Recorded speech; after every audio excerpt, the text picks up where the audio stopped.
Welcome, welcome, welcome. Day 2 of the Black Women of Westchester celebration. Prayerfully, we will have several of the women today on the show that are in the book. Stay tuned. It's about to go down.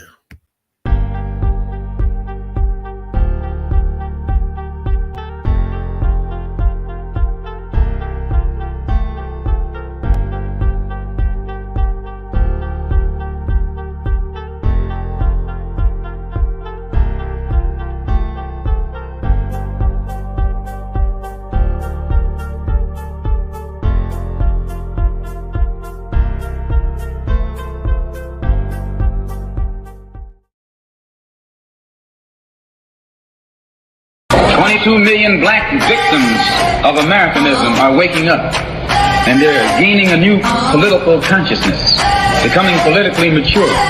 And as they develop this political maturity, they're able to see the recent trends in these political elections. Any minority that has a block of votes that stick together is in a strategic position. Either way you go, that's who gets it. You're in a position to determine who go to the White House and who stay in the doghouse. You're the one who has that power. You and I have never seen democracy. All we've seen is hypocrisy.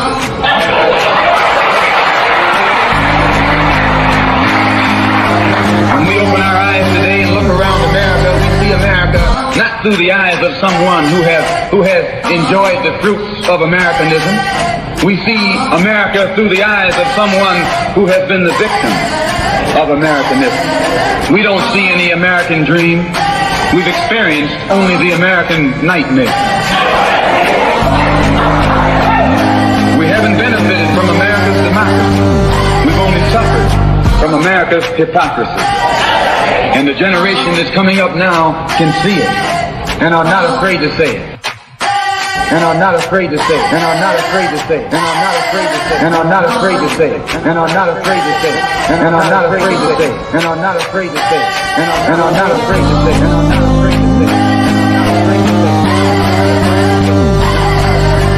And are not afraid to say it. And are not afraid to say it. Welcome, welcome, welcome. You are tuned into a special edition of Black Westchester presents the People Before Politics radio show. This is the official launch weekend of my book, Black Westchester Celebrates Black Women of Westchester. Big shout out to the White Plains Greenberg NAACP, who threw and hosted and sponsored an incredible book signing, author talk launch yesterday at the Greenberg Public Library. It was incredible. There were over 100 people there, probably closer to 150. Several of the women in the book came through, and they spoke about how they felt about being in the book and the importance of the book, including former Senator Ruth Hassel Thompson, Dr. Brenda Smith, who else was there? Dr. Connolly, Dr. Tracy Gardner. There were so many people there. It was incredible. I was overwhelmed. The love was incredible. Shout out to my brother Don Figure, who's tuned in. So that was part one. Part two of the weekend is the special edition of the show. Hopefully it will go on as planned. It was kind of last minute. I'm making this up as I go along. But throughout the 3 hours of the show, several of the women who are in the book will come on briefly. They'll talk about the book, et cetera, et cetera. And then tomorrow, I will be on our regular schedule, the Black Westchester Power Hour on WVOX 11 a.m. to 12 noon. So I am really excited about the book. I'm going to say a couple of words about the book. Um, this book celebrates the achievement of African American women in Westchester. Um, I am very excited about this book. I really wanted to do this book, especially in the climate we live in now, where they are trying to whitewash our history. Um, I felt being the editor in chief of Black Westchester, I wanted to document our history. I wanted to make sure that the story of these incredible women were told and will be documented and will be celebrated for years to come. They say if we don't write our history, someone will write it for us. I heard a friend of mine say years ago, he said, if we're not careful, 50 years from now, they'll be saying Vanilla Ice was the king of hip hop. And every time I say that, I get a large laugh. But can you imagine Little Richard and them joking back in the day saying, if we're not careful, they're going to say Elvis is the king of rock. Well, that's kind of what happened, right? We're not calling Little Richard the king of rock. We're calling Elvis the king of rock. So if we don't document our history, they will write it for us. So I wanted to highlight a lot of these women in here. A lot of them have been first. A lot of them have made history. Several of them, I just wanted to celebrate them. A lot of them were influential to me. Um, I am joined today by the original co-host of the People Before Politics radio show, none other than Cynthia Turnquest-Jones. Welcome, welcome, welcome to the show.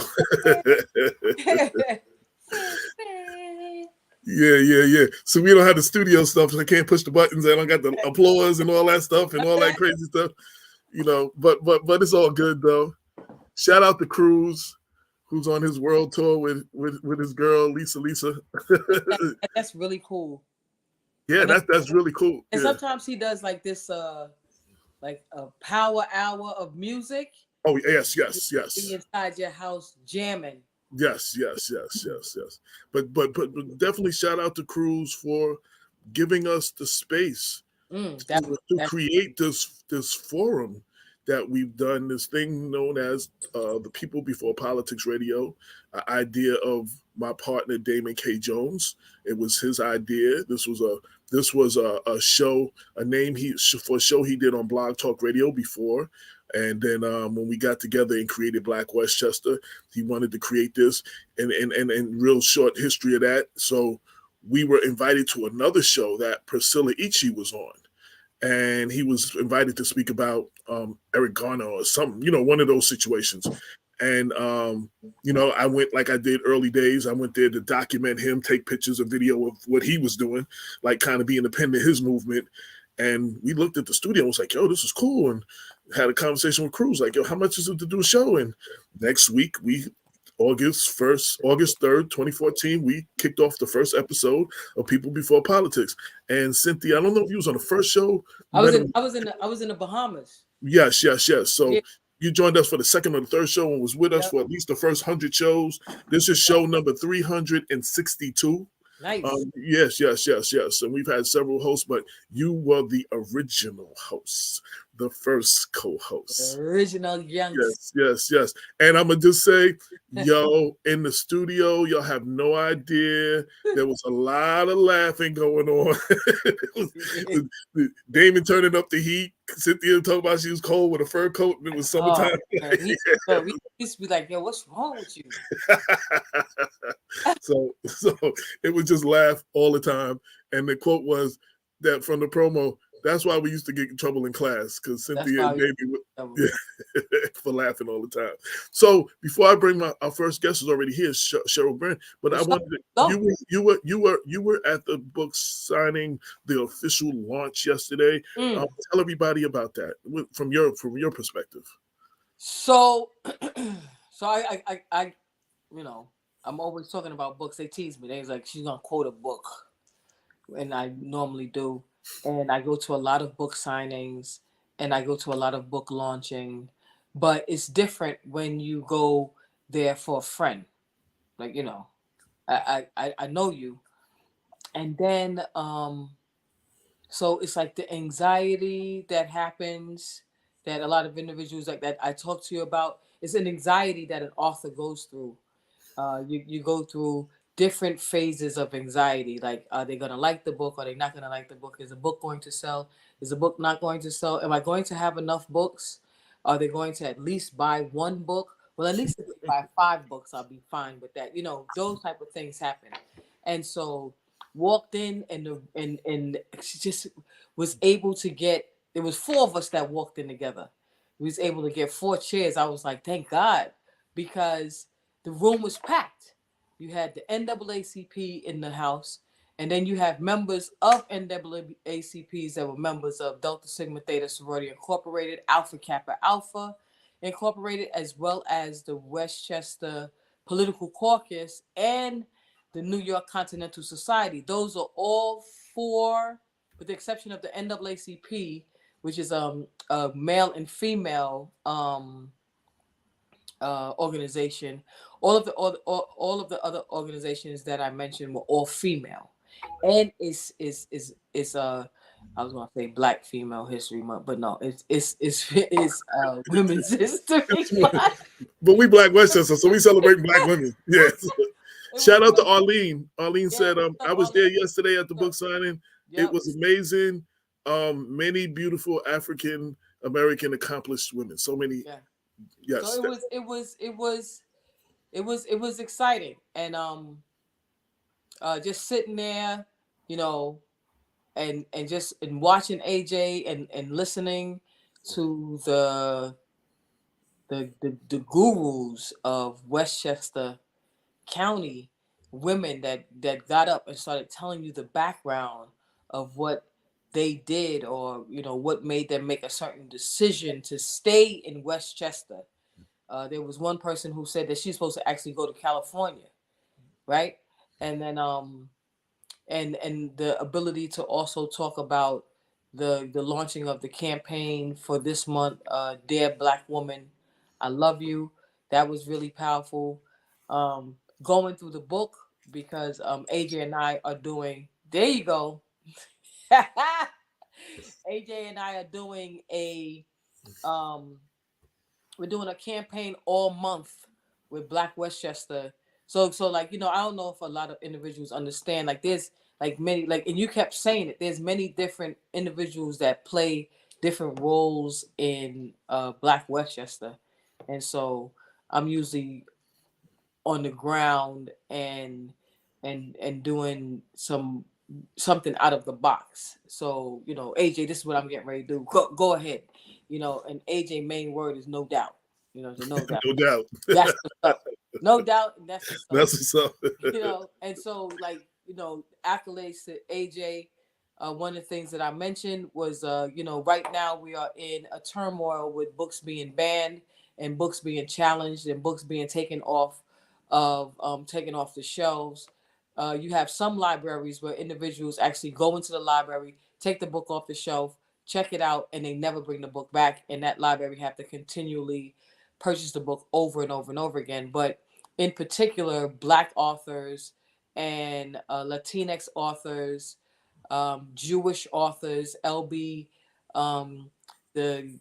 LBGTQ plus community, their authors are normally taken off the shelf, and it's taken off the shelf for the truth.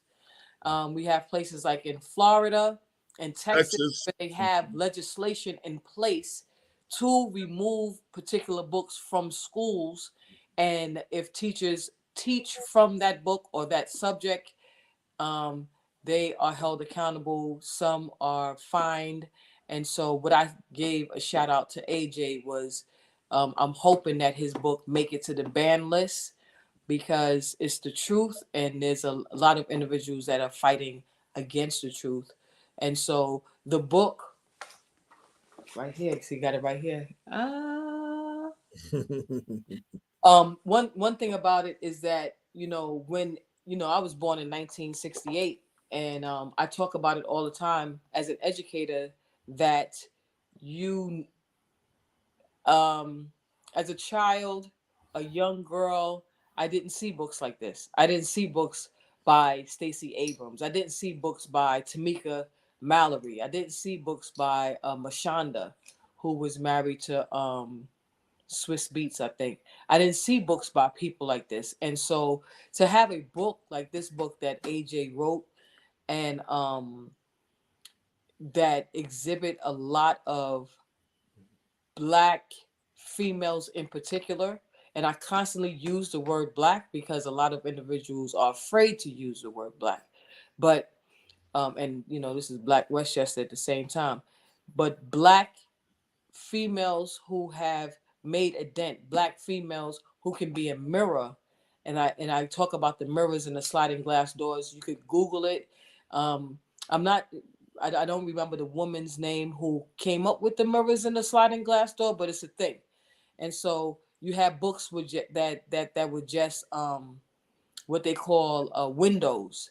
And what do you do with a window? You just sit at the window and you wish that you can be what is on the other side of the window. But when a book like this book that AJ wrote is a sliding glass door and a mirror, that means that a little girl, somebody young, can read this book and see themselves in the book, and then slide that door open and walk out and be able and have the confidence to do the same thing as the quote unquote characters who are in this book. And so the last but not least, I just want to shout out to everyone who was in the book, but at the same time, encourage individuals. If you're in the book or you're a family member that's in the book, you want to write a children's book, go to AJ's book, pick one of the characters out of the book, and write a children's book about them, because there are not that many children's book about Black females on the shelves. That's about it, AJ. That's what's up. That's what's up. I'm about to bring Cheryl Brandon in, but I just wanted to say what brought the whole dear Black woman together. I wrote in my book, and I'm just going to read that little part. The women in this book are but a small representation of the many women of African descent who have made and are making a significant difference in their community. While this book comes out in the time for Black History Month in February and Women's History Month in March, Black Westchester believes Black history should be celebrated 365 days a year. This book is meant to do just that. In 1964, Malcolm X told us the most disrespected person in America is the Black woman. The most unprotected woman in America is the Black woman. The most neglected person in America is the Black woman. In 2023, I say, dear Black woman, thank you for holding us, Black men and everyone else, down, even though you often do not get the respect, credit, or the love you deserve. The most disrespected person in this country and in this county is often you, the Black woman. Yet you continue to stand by us, Black men and everyone else. So to our queens, Black Westchester wants you to know we see you, we love you, we honor you, and in this book, we celebrate you. Salute to all the Black women of Westchester. And that's what it was, because Cynthia had the dear Black man, I love you. And I wanted to capitalize on that and do something. And she came up with the pins and all that. So I just wanted to give her credit for that and thank her for all her contribution.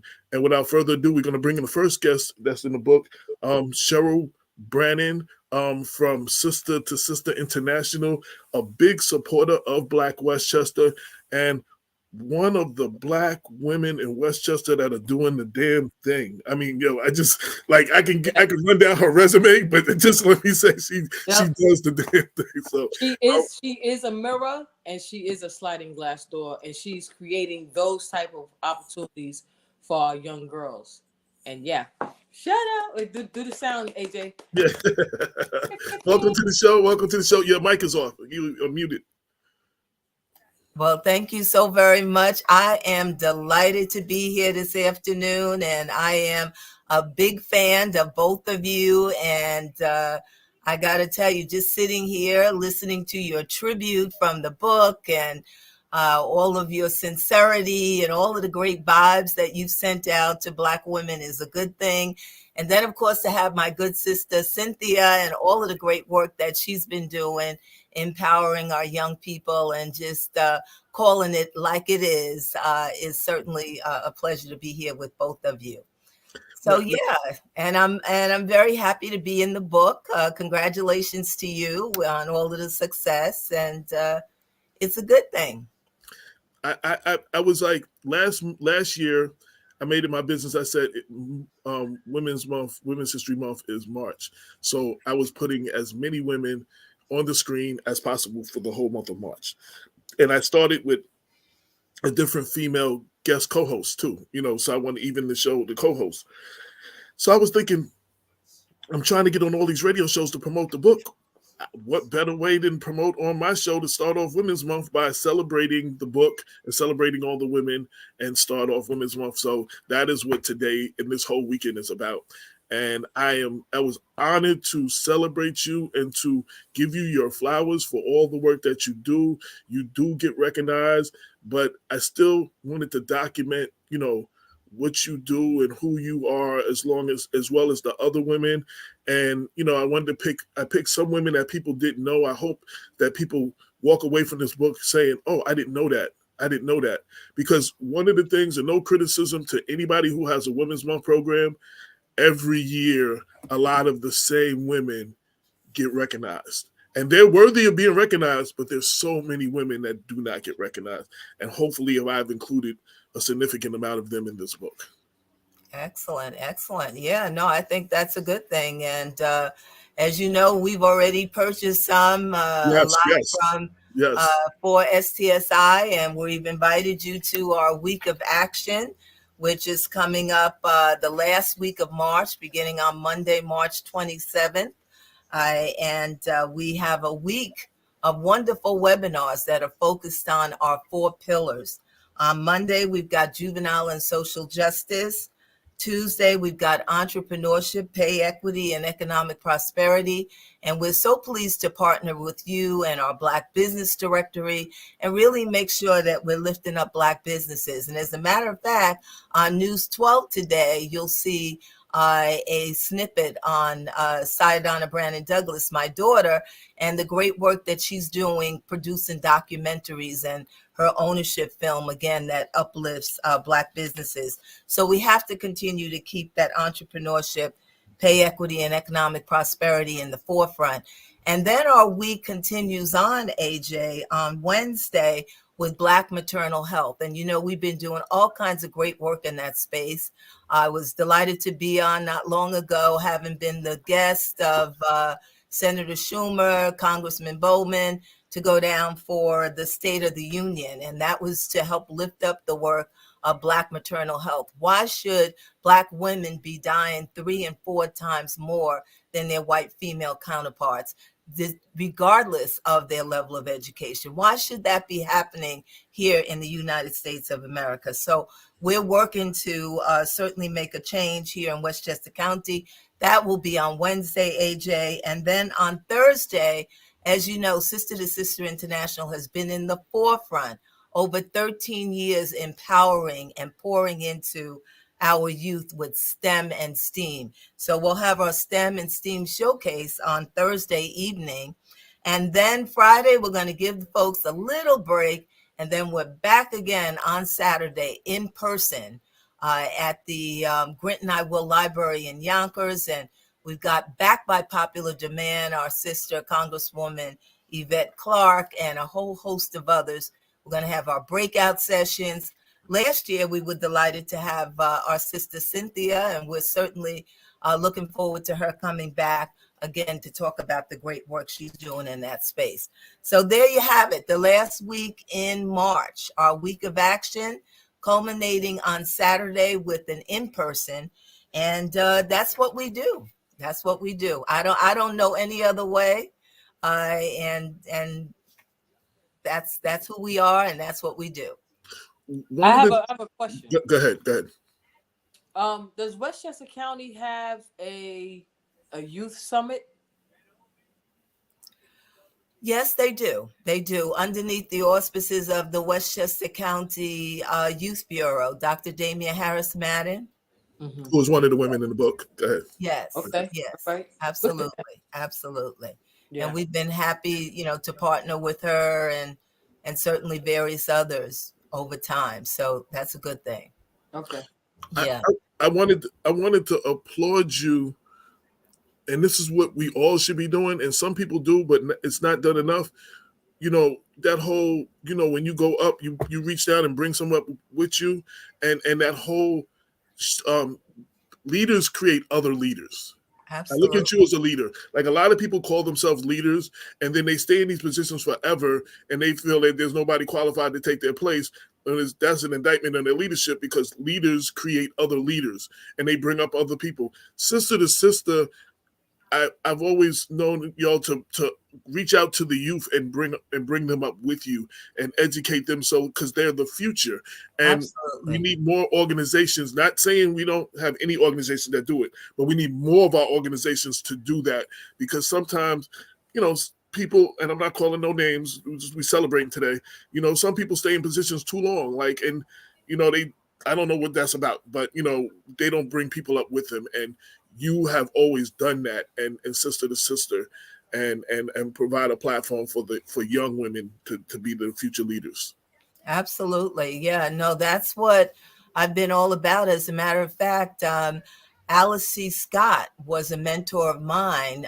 She was the founder of Westchester Black Women's Political Caucus. So she mentored me. And then I became the first president of the Yonkers chapter of the Westchester Black Women's Political Caucus. And then I went on to become countywide president. I also started the Xerox Black Women's Caucus Group in New York. And I, certainly participated at the UN and international conferences and so on and so on. I've also had the pleasure of leading Hillary Rodham Clinton's campaign for women of color in Westchester, as well as Biden and Harris. So I really have not known any other way. And the reason is because others have lifted as they've climbed, like the Alice C. Scotts, who have been role models and mentors for me. So I think it's very important that I make sure that I lift as I climb as well. And I'm real clear on the fact that I'm not going to be here forever. And oh, by the way, when it comes to life and it comes to chapters, it's about being able to transition. So my goal is to make sure that I'm grooming others that can take over and that we're investing in the next generation.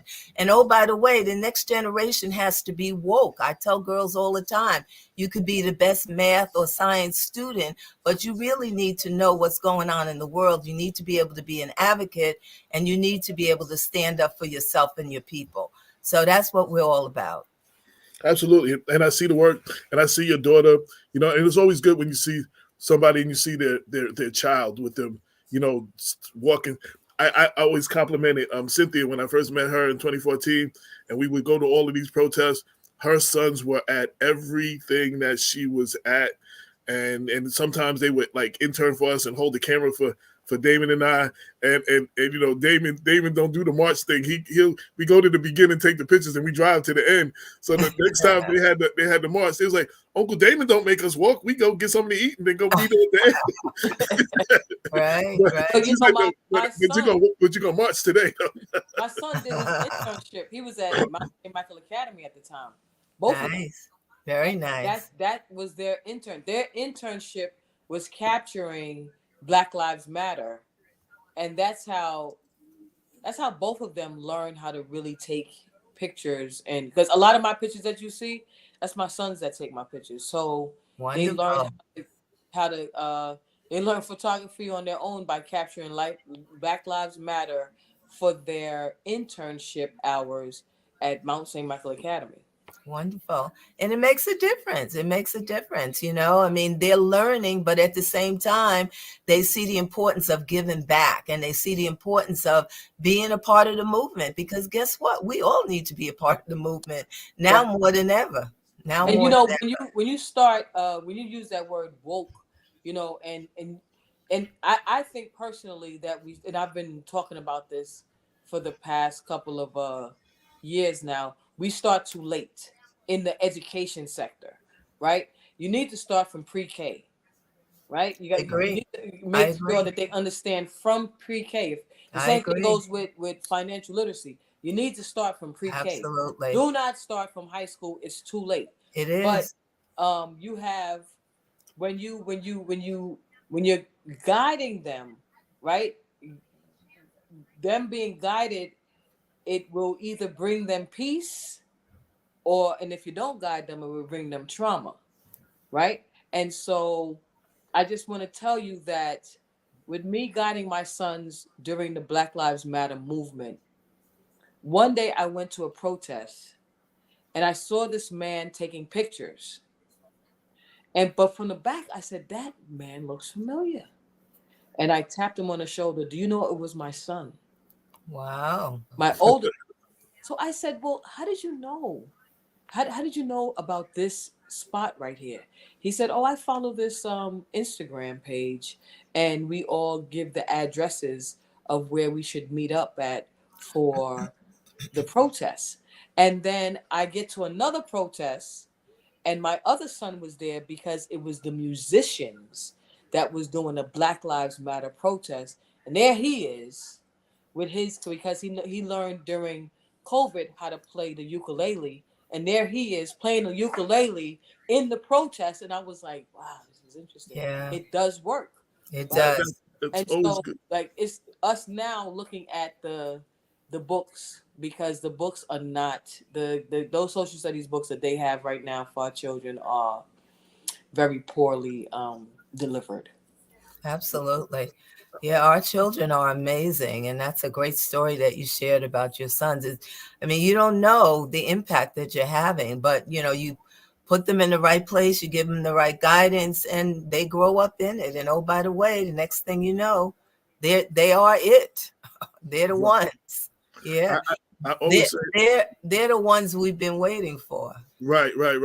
I always say, like, I get credit for a lot of stuff with Black Westchester. It's my daughter who did this cover and the other cover and formatted the book. And it's my daughter who taught me how to use InDesign and did the first layout for the actual template for the newspaper.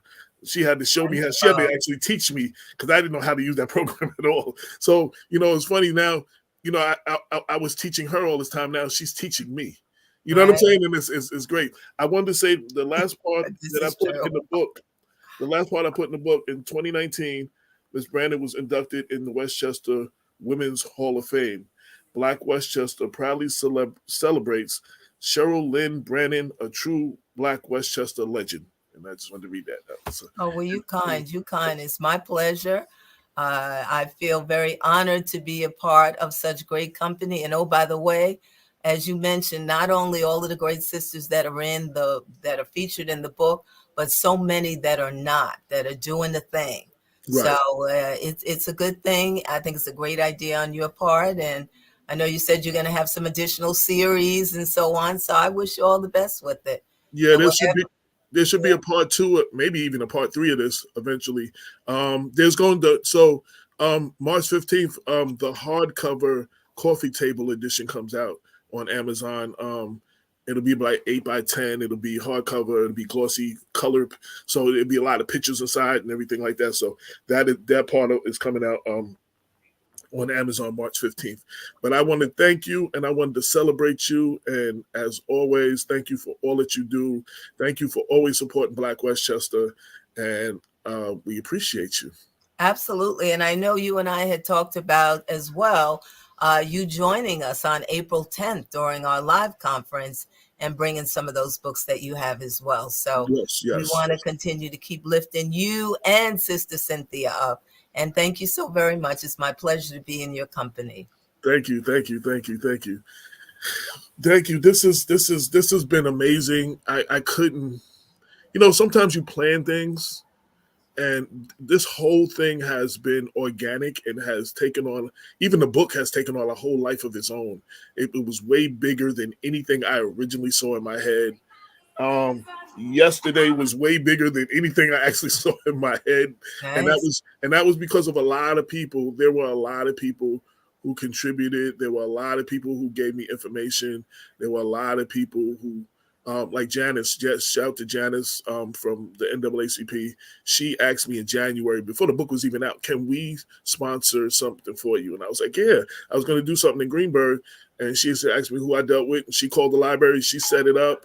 And she called the people that were in the book that she could reach and asked them to come. I didn't know none of that, and then the Westchester AKAs got involved or something. I didn't know they were going to be involved. And Cynthia could roll through with the deltas, and it was like, and nice. Cynthia did the pen. And shout out to Kalila. She has the Black comic book store in Mount Vernon, Miss Hope for Life. She did the mugs. She printed those mugs for me with the women on the front and the Dear Black Woman on the back, and that was incredible. And also, someone said Janice told the story today. Oh, okay. All right. Thank you. And yeah, she and her and Cynthia have both done graphics that I can use for social media and all this. So there's a whole lot of women that made me look good in this whole thing. Let me just say that. That's what we do. That's what we do.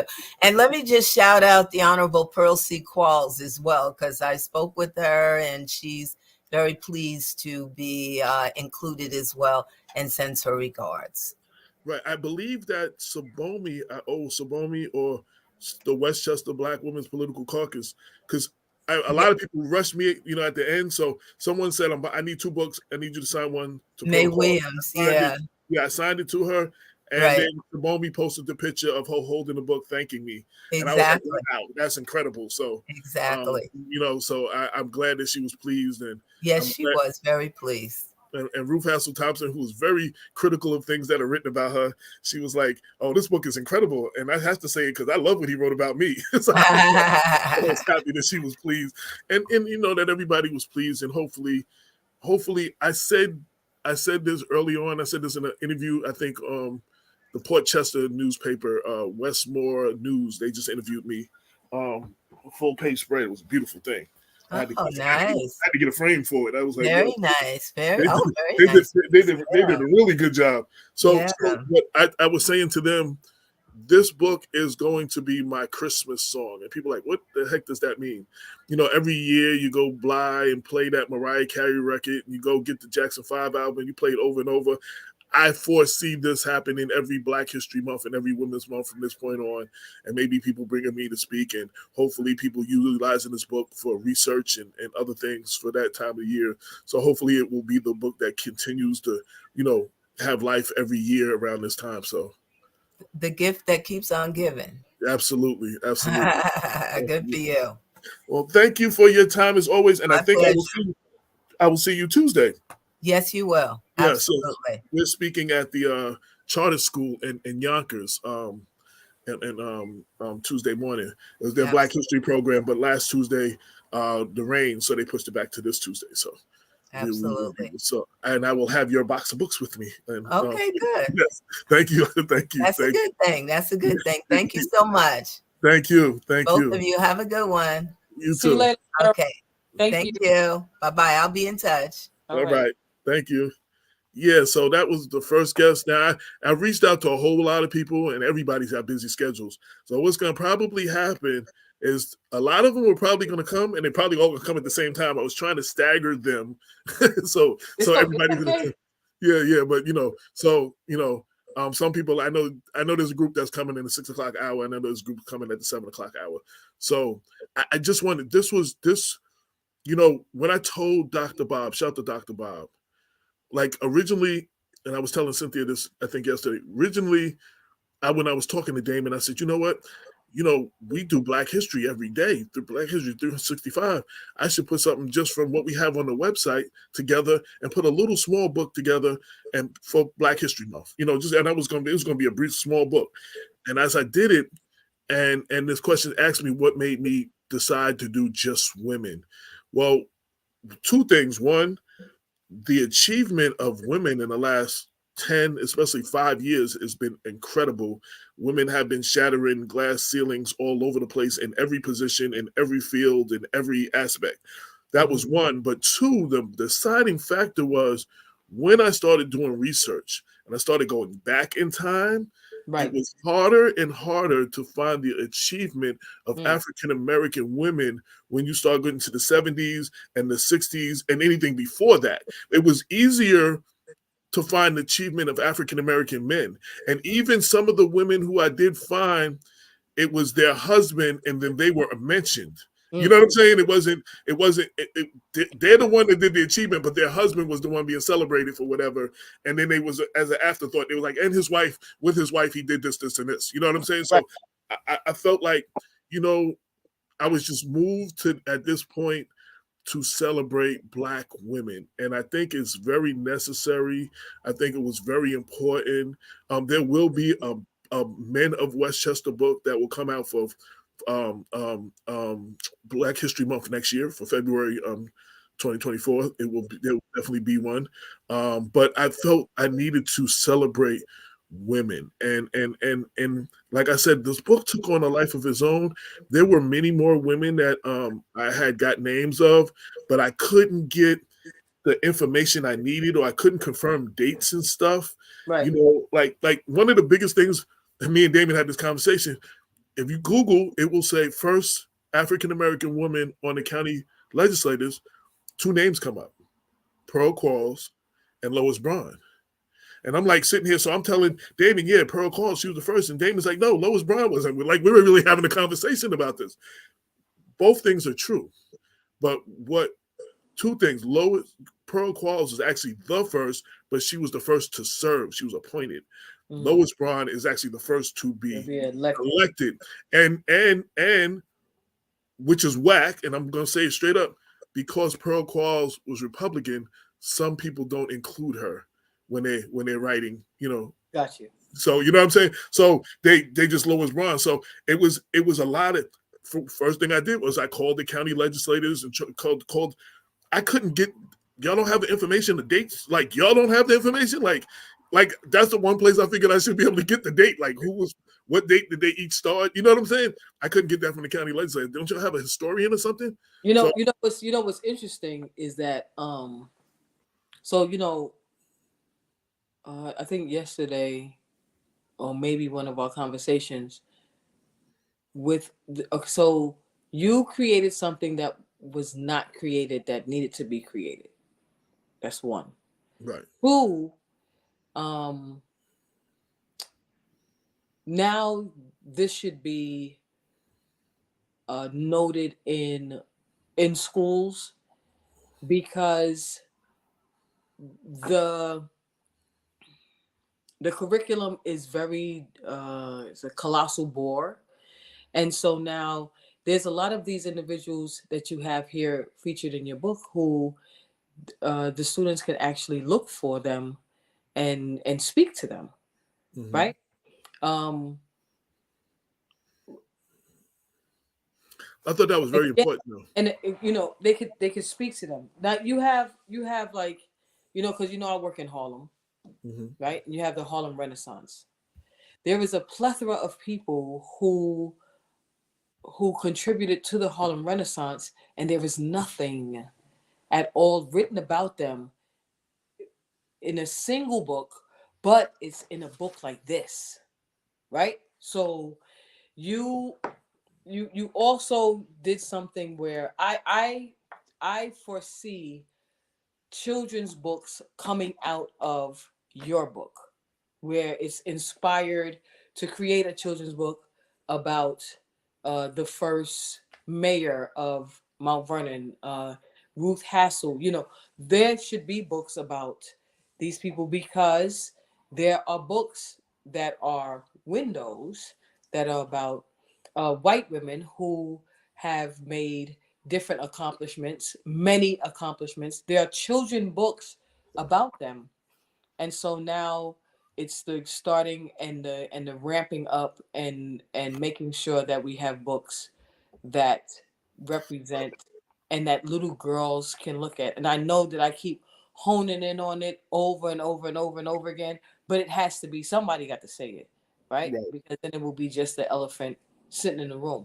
But this book will, and I think somebody just said, in the library, definitely they're going to be in the library, but they definitely also need to be in the school and in Westchester County at least, so that the students can look up the various people who are in the book and know them. Right. In part 5 of the book is in 5 parts. Part 5 is actually something we recreated from the March 2018 Women's Month edition of the newspaper. Right. I just had in my head, I said, let me ask the women of influence, who were the women who influenced them? Mm-hmm. And then I was like, yo, that would be a great ending for the book. So I, put the newspaper page in there and I reprinted what everybody said. But what inspired me to do this, I saw this quote of a 12-year-old telling the newly elected mayor of Tuckahoe how her election gave her hope. Shortly after Amara Andino was sworn in as the village of Tuckahoe's first Black and Hispanic mayor on Monday, April 6, 2021, a 12-year-old girl came to the podium to let the new mayor know just how much she inspired all young girls of color. When I learned that she had won, it gave me hope, the girl said. Hope for my future and hope for Tuckahoe's future. After celebrating all these inspirational women in the book, I decided to redo this column that I did and make that my grand closing in the book. So in that you had women like Andrew Stewart Cousins. She was talking about influences like Lois Braun and others. She was talking about Ruth Hassel Thompson. She talked about Alice C. Walker, who Cheryl just mentioned, who is one of the 2 women that started the Westchester Black Women's Political Caucus. Mm-hmm. And she talked about other people. She talked about Ruth Hassel Thompson, talking about her inspiration being Congresswoman Shirley Chisholm and Congresswoman Barbara Jordan, and why. And I had Dr. Tahara Dupree Chase, who was the former Greenberg superintendent, and she talked about Mary McLeod Bethune, right, who was a profound influence on her, especially being an educator. You know what I'm saying? So that made her want to do what she does.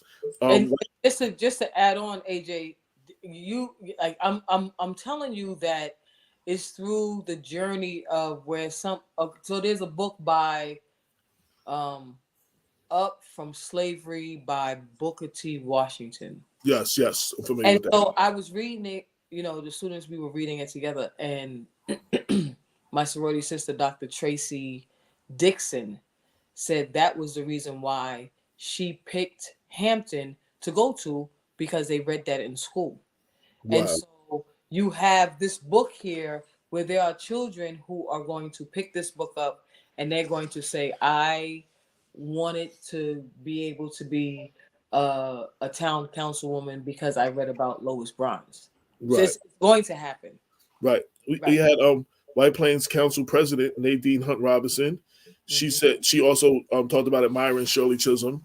And then Cheryl Brandon, she talked about Mary McLeod Bethune as well. And one of her sayings was, "Lift as we climb.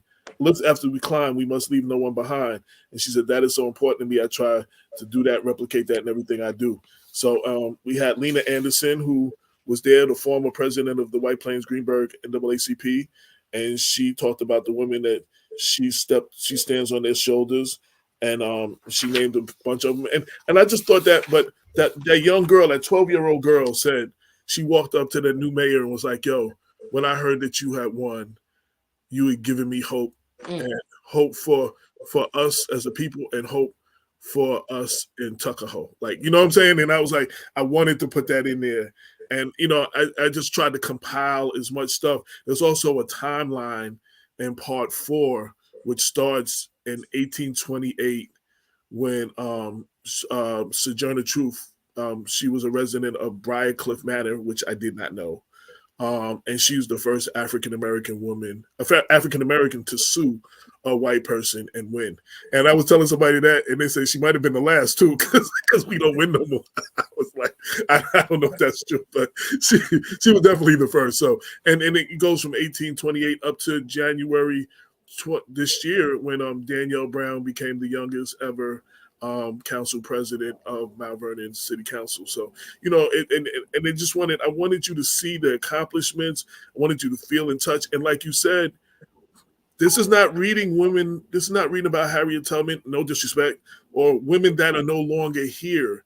These are women they could actually bump into and see when they appear somewhere. And you know what I'm saying? And actually reach out to them. And the good thing is also, like, you know, with the inspiration in the back, when our girls start meeting the characters that you have featured in the book, they will be able to say, and I was inspired by Shirley Chisholm, and like, well, who's that? And then look that person up, you know, that because that's what's supposed to happen. And I hope that happens. And I also hope that as you know, I say with Black Westchester, I hope I inspire other people to do what we, you know, do another, you know, form of Black newspaper, you know, covering it from a different aspect, because we need as much of that as possible. I hope this inspires other writers to document history. You know, it's one thing to celebrate history nationwide and happen around the country, but, you know, we lack celebrating history in our own backyard.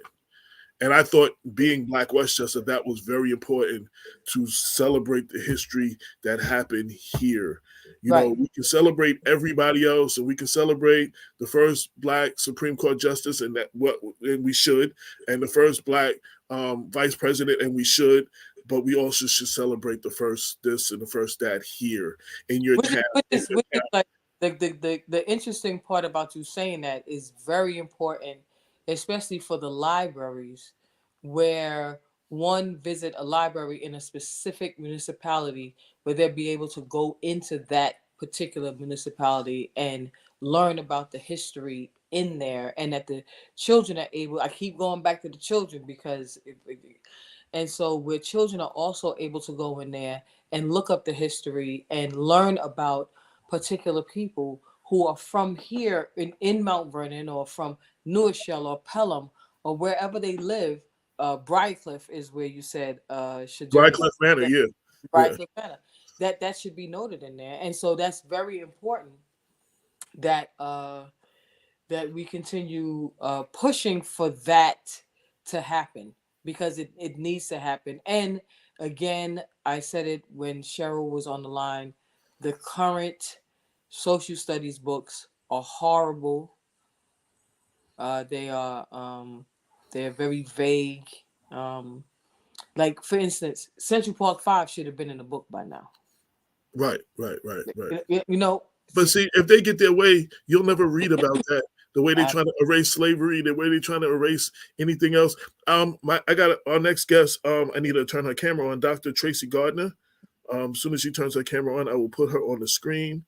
I see she is here. Waiting for her. Yeah, but it's important. And you know, and I thought yesterday was important. And even though it wasn't videotaped, it was very important to hear. It was empowering for me. I wrote about these women, but to hear the women talk. And it was somebody could take this book with them and like stalk you on your trail, and every person that get up there that's in the book, and get them to put their signature by their name. Yes, that's what people say. Stalk. Yeah, no. I celebrated the young lady who did my mugs. She opened the first Black comic book store in Westchester ever. Right. You know what I'm saying? Black owned. So I celebrate her as well. She has people in her family and friends. She sells the book. They want her autograph as well. Right. You know, I mean, that's how you know. I mean, like, let's make this make sure that it's respected. That's interesting. I want to see if I could actually do. That's a lot of work. I want to see if I can actually get as many of the signatures and see if I can put them in the front page own book of the deluxe. No, the deluxe version. Like, you know what I'm saying? And I can, you know, just see if I can. That's going to be some work. I might not be able to get done by March 15th, but you just gave me an idea. But yes, I definitely need that in my book, though. Tracy, let me know when you're ready. Someone said, Arlene said she wanted to do that yesterday. She wanted to go to everybody and get them to sign the book. Everybody that was in the book, she wanted to go get them yesterday to sign the book for her. She said her camera is not off. Okay, well, it just says EOS Web Utility. It don't show you, Tracy. No, see, that's what we see. Oh, That's what I'm seeing in the group. So I'm not seeing your face, and I don't hear you. So anyway, while she's working on that, oh, you're talking to her too? You see her? Oh, she put a private message. It was a chat. She put it in a private chat. Okay. Yeah, but I mean, I'm like really excited for it. And before I came to the book signing, I was at an event by the Bronx Triangle Incorporated, and they were honoring a lot of women. And you got honored. Let's don't let that. You're not gonna let that go by. You got honored. Yeah, I was honored. They was honoring a lot of women. I was honored, but when I left the house, I said I have X amount of people sitting at my table.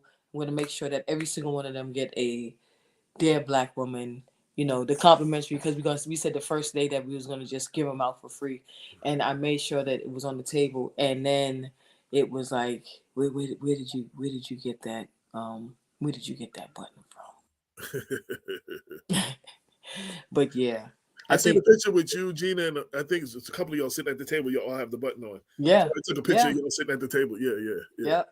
Yeah. And but that room was rocking when we got to. So we left from there, and we came straight up to Greenberg, and there was a host of individuals who were in the Bronx that came straight up to Greenberg. Because I'm telling you, literally, when we got out, we came straight up to Greenberg. So there wasn't any take a break.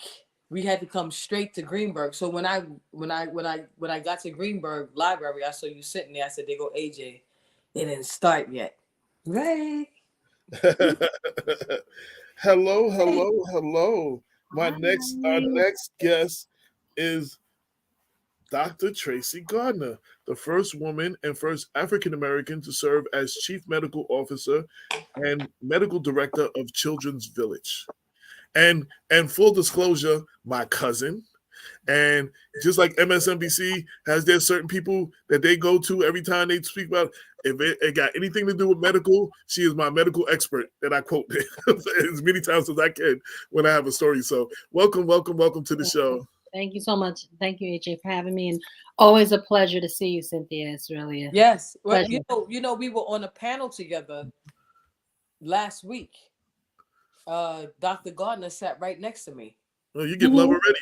I was like, yo, I know who that is. Yeah. And that's another thing about the book. That's another thing about the book is that, first of all, I know who wrote the book. Mm-hmm. And then I know people in the book. That's something else there, So what did you think when I told you? Did I tell you about the book first? Did you find out? Or did I need to buy it from you? Yeah. So you told me that you were writing a book. Okay. Right. That was the first thing you told me. You told me you were writing a book.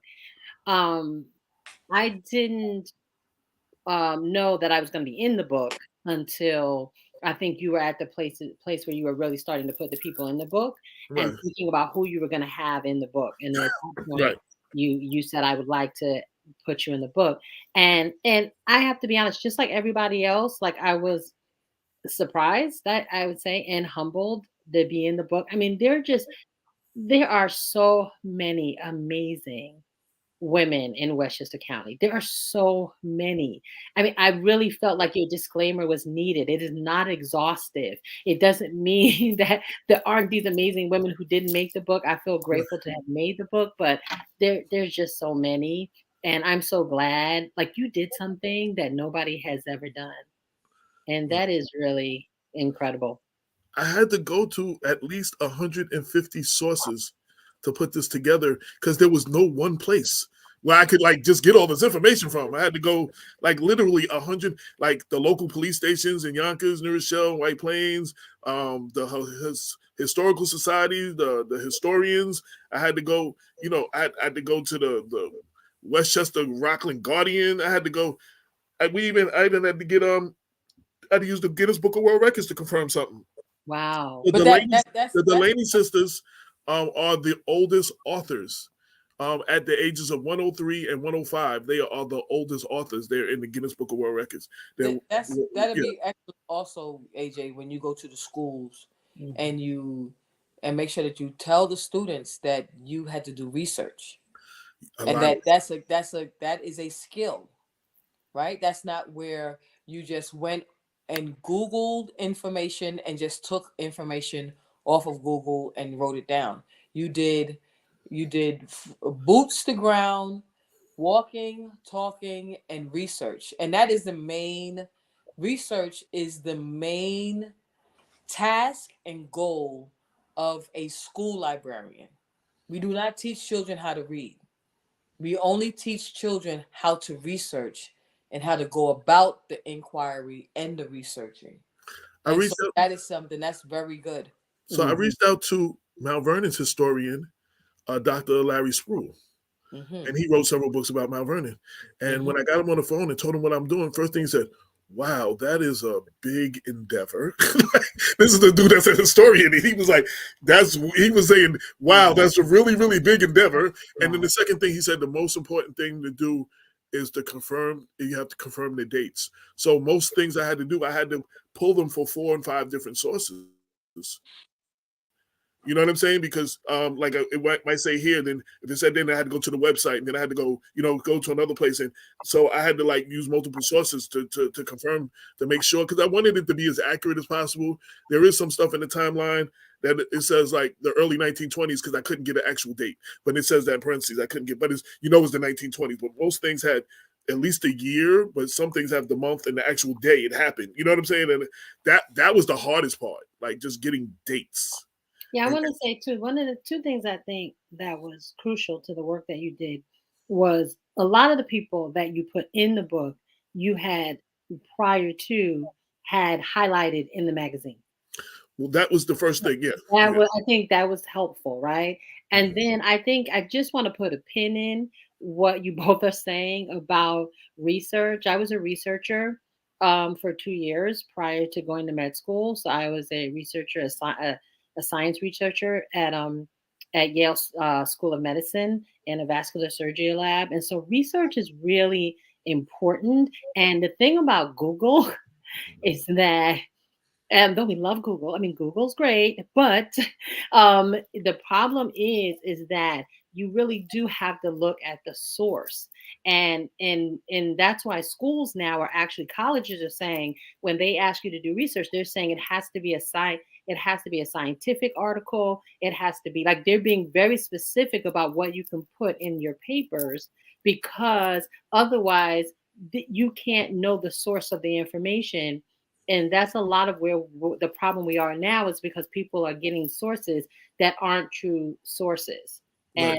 And that's in every system, in every field. There are people putting an app that you can put on a stethoscope and a scrubs, and you can actually start giving out medical information, and you don't even know that person's not a doctor. The other day I featured, because I featured books, children's books in particular, but they have a set of books that were during the height of COVID and during the height of the former president being the president of the United States of America.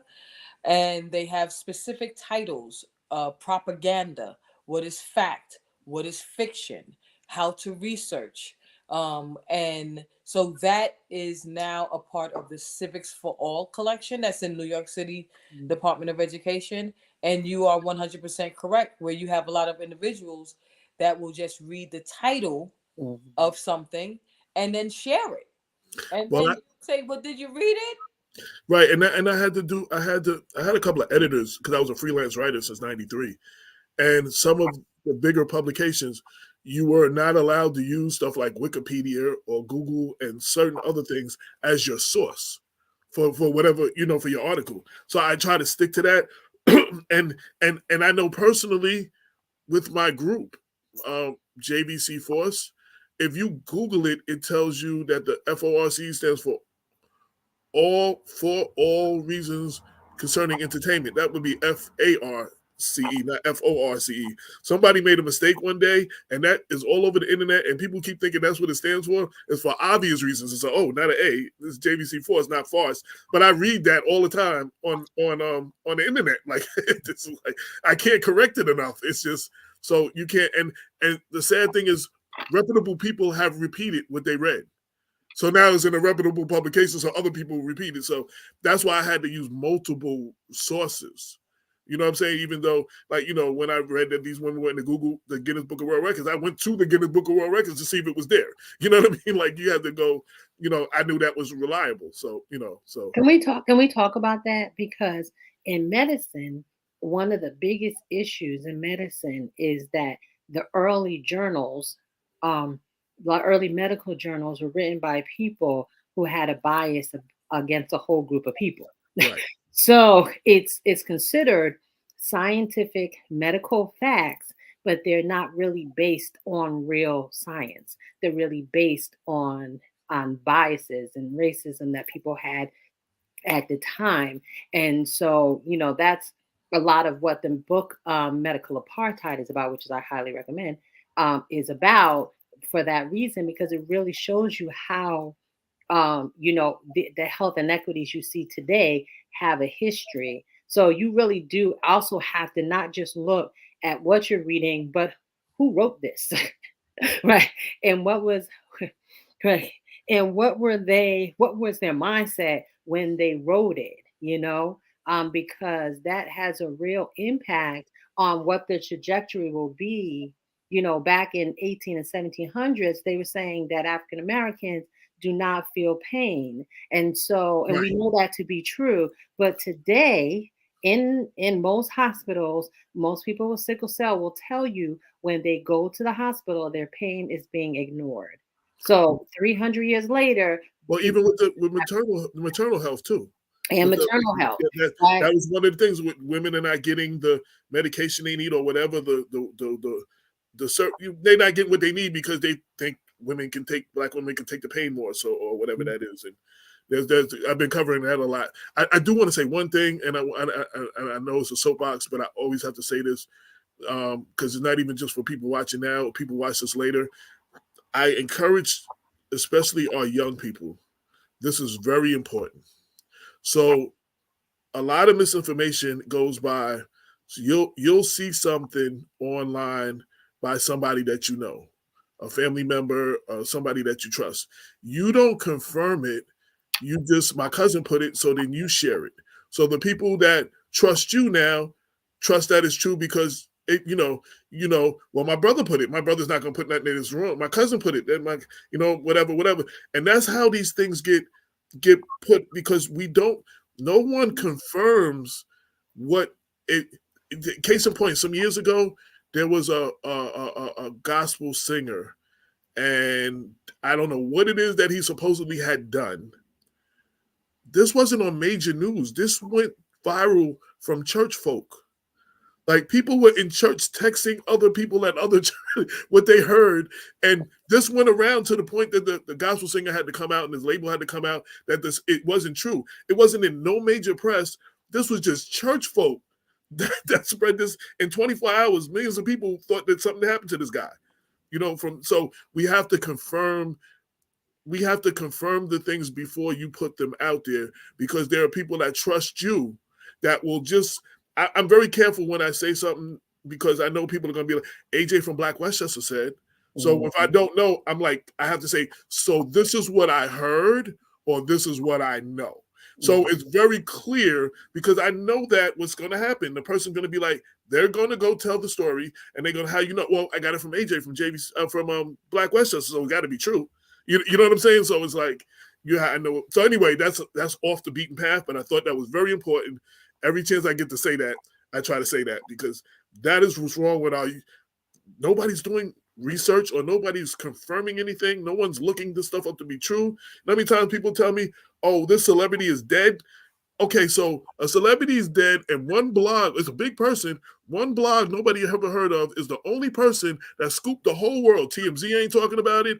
ABC, Billboard, Hollywood Review. Nobody else talking about it, but there's one blog nobody heard of, and that's the only, and everybody's running with it. You know what I'm saying? Like, Look it up. So it's like the society is a and I wrote the book down just to let you know. Hold on my piece of paper here.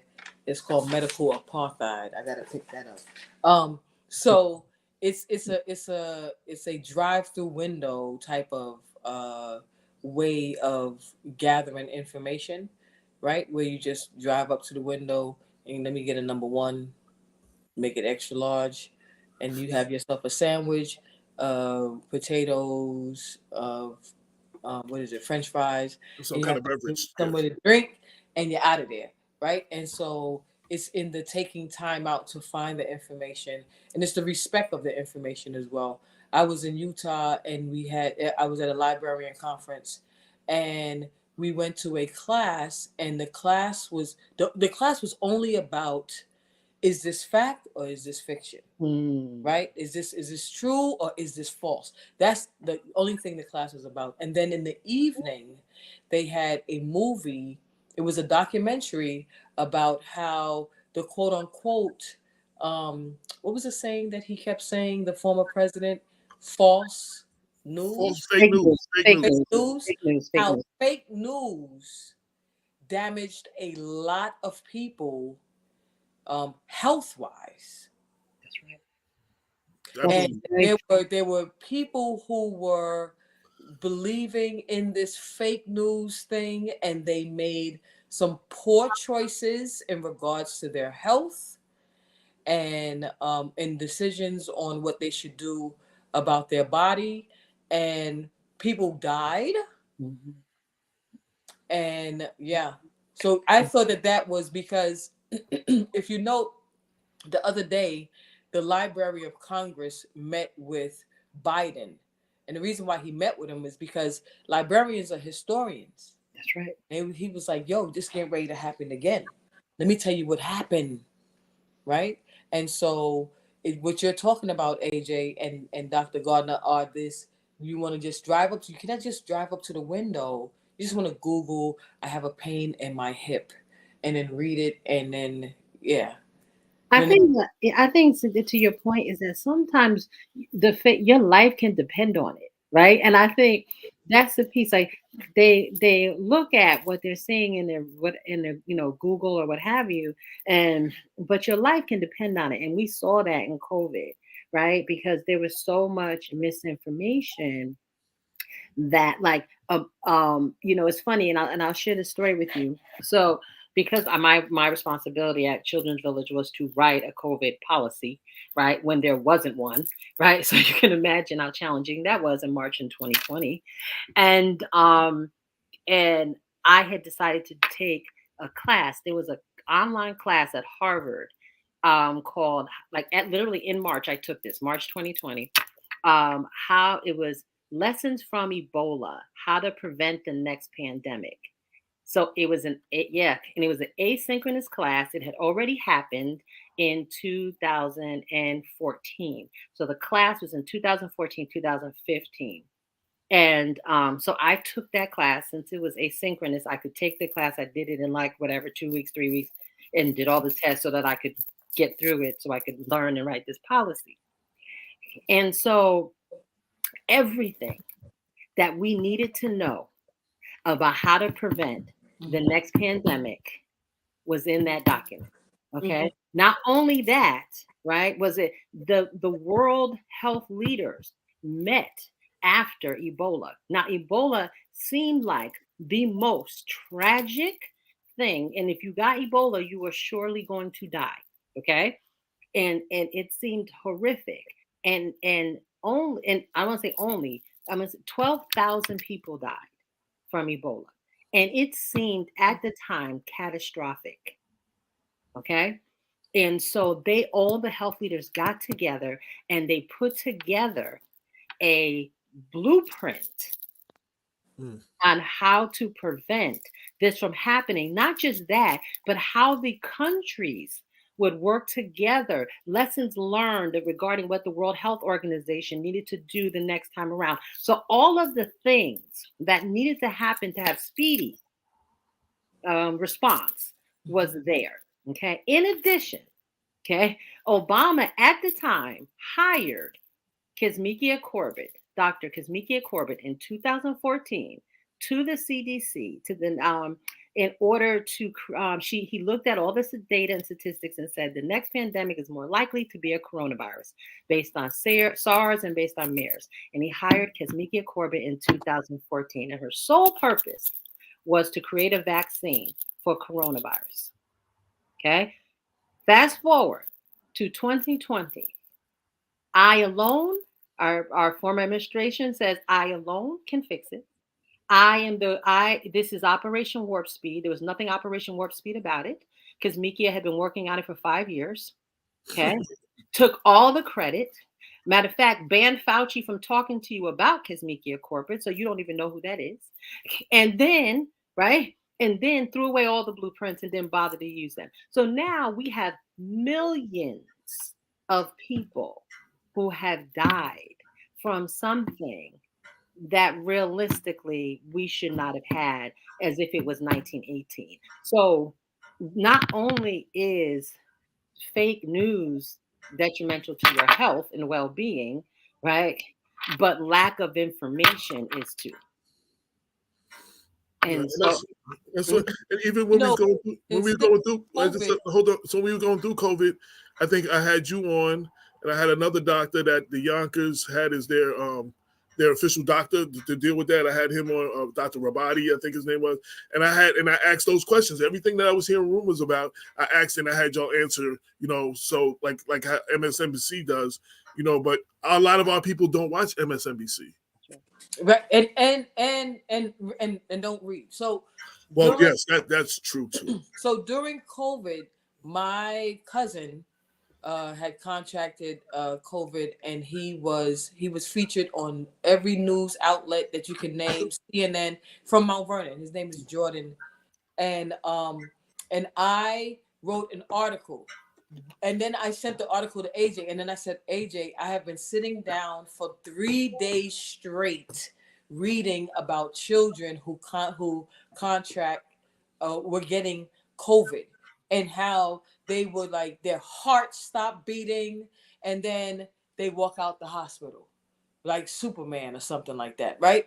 And so, but some of them have ailments for the rest of their life, or they will be on certain kind of pills for the rest of their life. And AJ was like, well, why isn't anybody saying anything about this? And I was like, AJ, I don't know, but here go all the sources that I've been reading for 3 days straight before I wrote this article. And he was like, go for it, Cyn.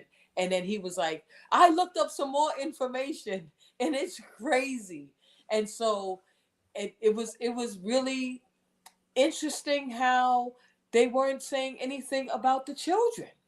It took a long time. Listen, back when it's now defunct, but the Black News Channel, I was on their show a few times, and it was like they would get information. Like, I remember I was at work and I got information. They were like, they discovered that there was an increase of 14% of people who got COVID were getting diabetes. Okay, a 14 increase over baseline. Okay, so they saw this article, Mayo Clinic, Washington Post, I can't remember who, New York Times, whatever, and they literally sent it to me and was like, it's like 1 o'clock. They were like, can you be on at 3? Can you talk about this? I will send you the article, right? And so I read the article, did some research, whatever, and sure enough, right? So it wasn't just that, Cynthia. It was like, it was everything. It was that. It was the increase in diabetes. It was like, it was so much information that was just not being shared with the public. Like, it was insane. So it was like, so now people are making decisions, which they think are informed, by the way, because I had a lot of people tell me, I know what I'm talking about, and this is that, and this is that. And it was like all misinformation. It was all things they got off of TikTok. I was on a panel and I said something about something I can't remember. And the person said, I have a question for Dr. Gardner. And I said, well, I'm not sure that what Dr. Gardner is saying is true, because what I saw on TikTok, okay, that's how they started that question. Okay. And they said, blah, blah, blah, blah, blah. And I said, well, first, before I answer your question, I would probably suggest that you don't get your medical information from TikTok, right? You might want to, if you don't know a doctor, some people don't, right? But if you don't know a doctor or you don't have a doctor you can reach out to, I suggest that's where you start, right? There are a lot of doctor organizations, there's a lot of, but I would probably not suggest that TikTok be your only resource. So people felt emboldened to even say that to the medical professionals. So that was, there was a lot of lessons I'm not sure we've learned, but what we could have learned um, from what happened around systems, lack of information, and to your point, Cynthia, about who's the narrator of the story, right? And what they want people to believe. So I stopped watching the news after 9/11 because it gave me anxiety. Mm-hmm. That was wild, Mm-hmm. right? And so I was like, I can't do that. I will read it, I can't hear it. And so, during COVID, the news was on, and the mayor of New York City said that they're cleaning all of the school buildings, and I said, that's a lie. You're lying. I said, that's a lie. Those buildings haven't been cleaned. I've 25 plus years. That's all of a sudden now you're going in there to clean. It's a lot of cleaning you're gonna have to do, right? It was between that and then when they were saying that every single child is going to get an electronic device. Well, the president of the United States at the time had stopped China for coming in to the United States of America. So where are we going to get these devices from? That's right. And then we're in New York City, which is the biggest. New York City Department of Education is the largest educational system in the world. Period. And that's based on the amount of children that we have. So he said everyone is going to get a device. How's that going to happen when the technology is coming from there? How's that going to happen? The technology is coming from there, and then all of the other states were also ordering devices. Where is this coming from? Plus, a lot of people didn't even have Wi-Fi in their house, so even if they did get a device. But I wanted to say something on a personal note. Like, not only is this my cousin, though, but it's like you have to know medical professionals. Like, when my mother was sick and she had stage 4 cancer, there was a lot of information thrown at me by a lot of doctors. Yeah. And some of this stuff just didn't sound right. And Tracy got several late night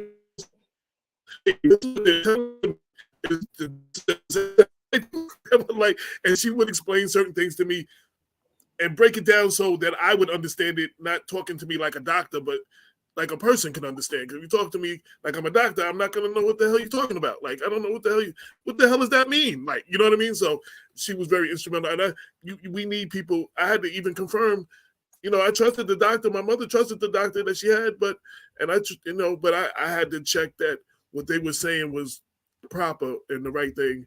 And the right, made sense. And I confirmed, you confirmed a lot of that with me. And it's funny you say that, because I think one of the lessons learned from your book, as I was watching all those speak and what have you, is that, everyone was also part of a larger system, right? And they were all like doing things like, I didn't set out to be the first woman or the blah, blah, blah. I didn't set out to do that. I was just trying to be impactful in the work that I was doing, right? And make change in system-wide change, right? When you have the opportunity to be at a certain level, you have to start looking at it from 30,000 feet and say, where can I make long-lasting changes, right? That will have an impact on the children and families we serve in these various spaces, right? And I think those are lessons in all the people who came forward and spoke yesterday, is that they sort of were in a system that had some form of, all these systems have inequity. And then how did they sort of move to try to move that needle a little bit further? And because you can't be an expert in everything. Like I went to medical school, right? I did that or whatever, and did my residency in pediatrics, right? But what my residency is not in is surgery. So guess what? I could take out your appendix, I could, right? Right? But do you want me to? Do you know what I mean? Okay, right. I'm not the expert in taking out your appendix. Do you know what I mean? So the point is that we have to realize that we are not the expert, and it's not a a blow to your intellect. Okay, it's not a blow to your intellect. It's not saying that you're smart. It is just knowledge. And so when you stand when you're in a room with a doctor who's about to give somebody bad news, it's acute stress disorder, right then and there. Somebody says someone has cancer. Whatever they're saying after that is very fragmented in your mind, because all your mind is hearing is, you have cancer, you have cancer, you have cancer. So now that is so funny. Right? You're trying to get bits and pieces of what they're saying. That's why they always say, bring somebody with you. Right? Right. And then I always used to say, I used to always say, write it down, right? Write down. Nicole wrote everything down. Right, but that's everything.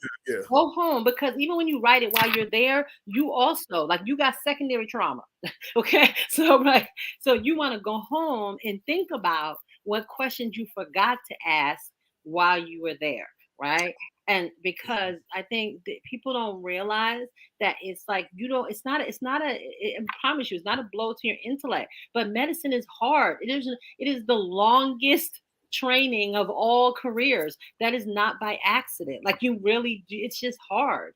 And I'm gonna bring in, we have two more guests. One, as I get closing words from you, I want to bring one in, who also deals in the medical, Judith Watson from the health center. I want to bring her in and say a couple of words and let you say your last words, since we're dealing with medicine and stuff like that. This is another one of the women that we celebrated in the book. I was very honored to celebrate you. She was another one that I called when during the whole COVID thing. She was another one of my people that called for information. I'm hearing this. Is this true? What can people do for the community? And she was giving a lot of good information for the community on where they could go and what things were true or not true, so I could put that out in the paper for the community. So, So I just want to say, Judith, it's a pleasure to see you and to be in this book with you. And again, thank you both for having me. AJ, for both of you having me on the show, but AJ, again, thank you for having me in the book. My parting words is this. Not that I thought about them, so they're totally off the top of my head. Okay, one of the things I think we need to keep in mind in health and well-being, your health and well-being is in every aspect of your life. So don't pigeonhole health and well-being in the medical field, because, and when I say that, I include your mental health. Okay. Yes. So please, I think we need to work on not fragmenting our mind from our body, right? Right. We need to really start changing the language around health and thinking that mental health and physical health are not one body. That's one. But everyone that you have in that book, everything that they've done will have an impact on somebody's health and well-being. So, and if you're in a system that trauma, if you're in the legal system or any form of that system, or politics, anything where laws are made, and you have an impact on people and can cause significant trauma and mental health have an impact on your physical being, both acute and long term. So there is everything that we do, everything that you impact. That's why criminal justice reform is so important, because it increases your risk for diabetes, stroke. It is not by accident. Don't let anybody tell you it is not in your genetics. You have an increase in diabetes, an increase in heart disease, and an increase in stroke because of trauma. We are a group of people who are still experiencing the trauma that we've had from intergenerational. So it is important for us to know that all of these systems, education, amen and hallelujah to Cynthia, right? That we know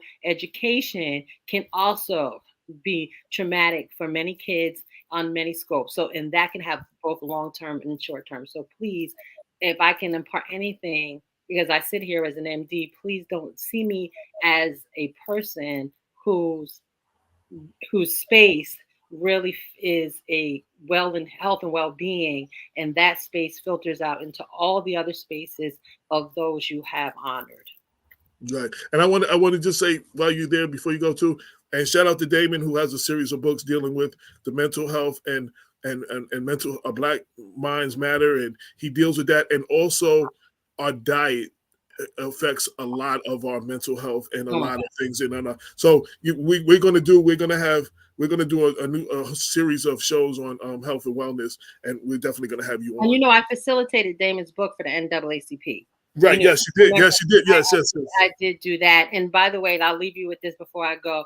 You know, the problem is we're not exactly sure what we're eating anyway. So that's part of the problem, is that unless you're growing it and doing all that yourself, it's a little questionable about what we're eating. So just, you know, that's another space and place that we need to work on.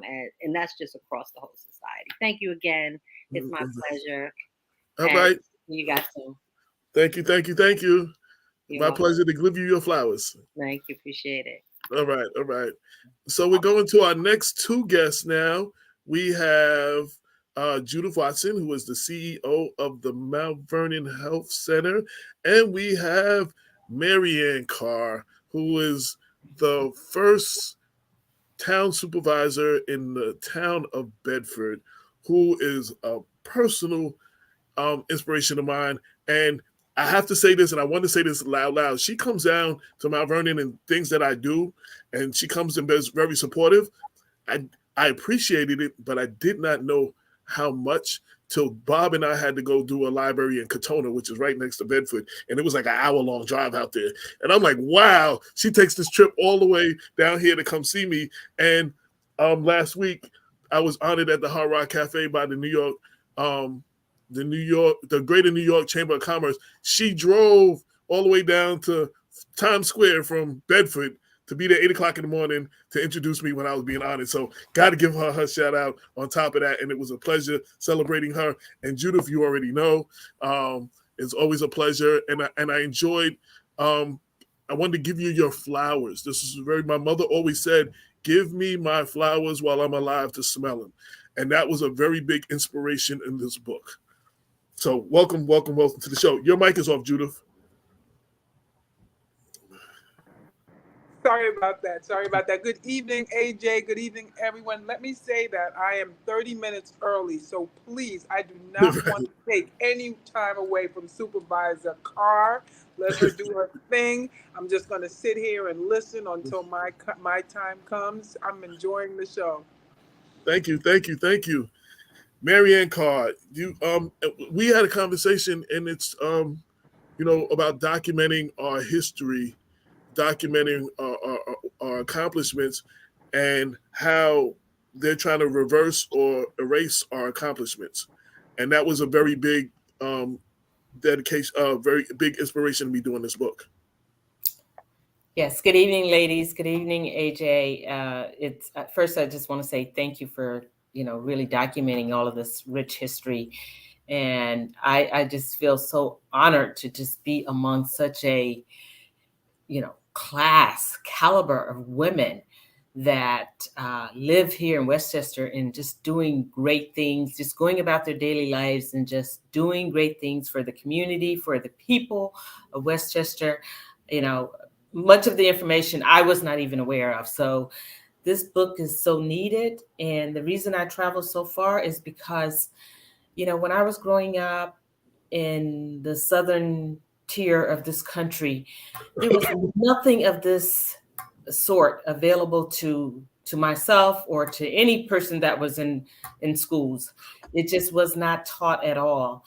I didn't really learn about Black history until I, accidentally got into a high school class with a Black teacher that had gone to HBCU, and he was just doing it on the fringe because that wasn't the curriculum that the school had given him. So I learned a little bit of it then, but then it was when I really went off to college and attended an HBCU that it really just opened my eyes. And moving here to Westchester County, I still did not know that there was such incredible amount of effort and involvement from women such as Judith and Dr. Tracy that just left, and Cynthia that's on the call now. I just had no idea these women were just trailblazing, and they don't even think about it. They don't think twice. They're just going about doing the good deed, doing the work for the community, trying to lift up, trying to make the quality of life better for all people.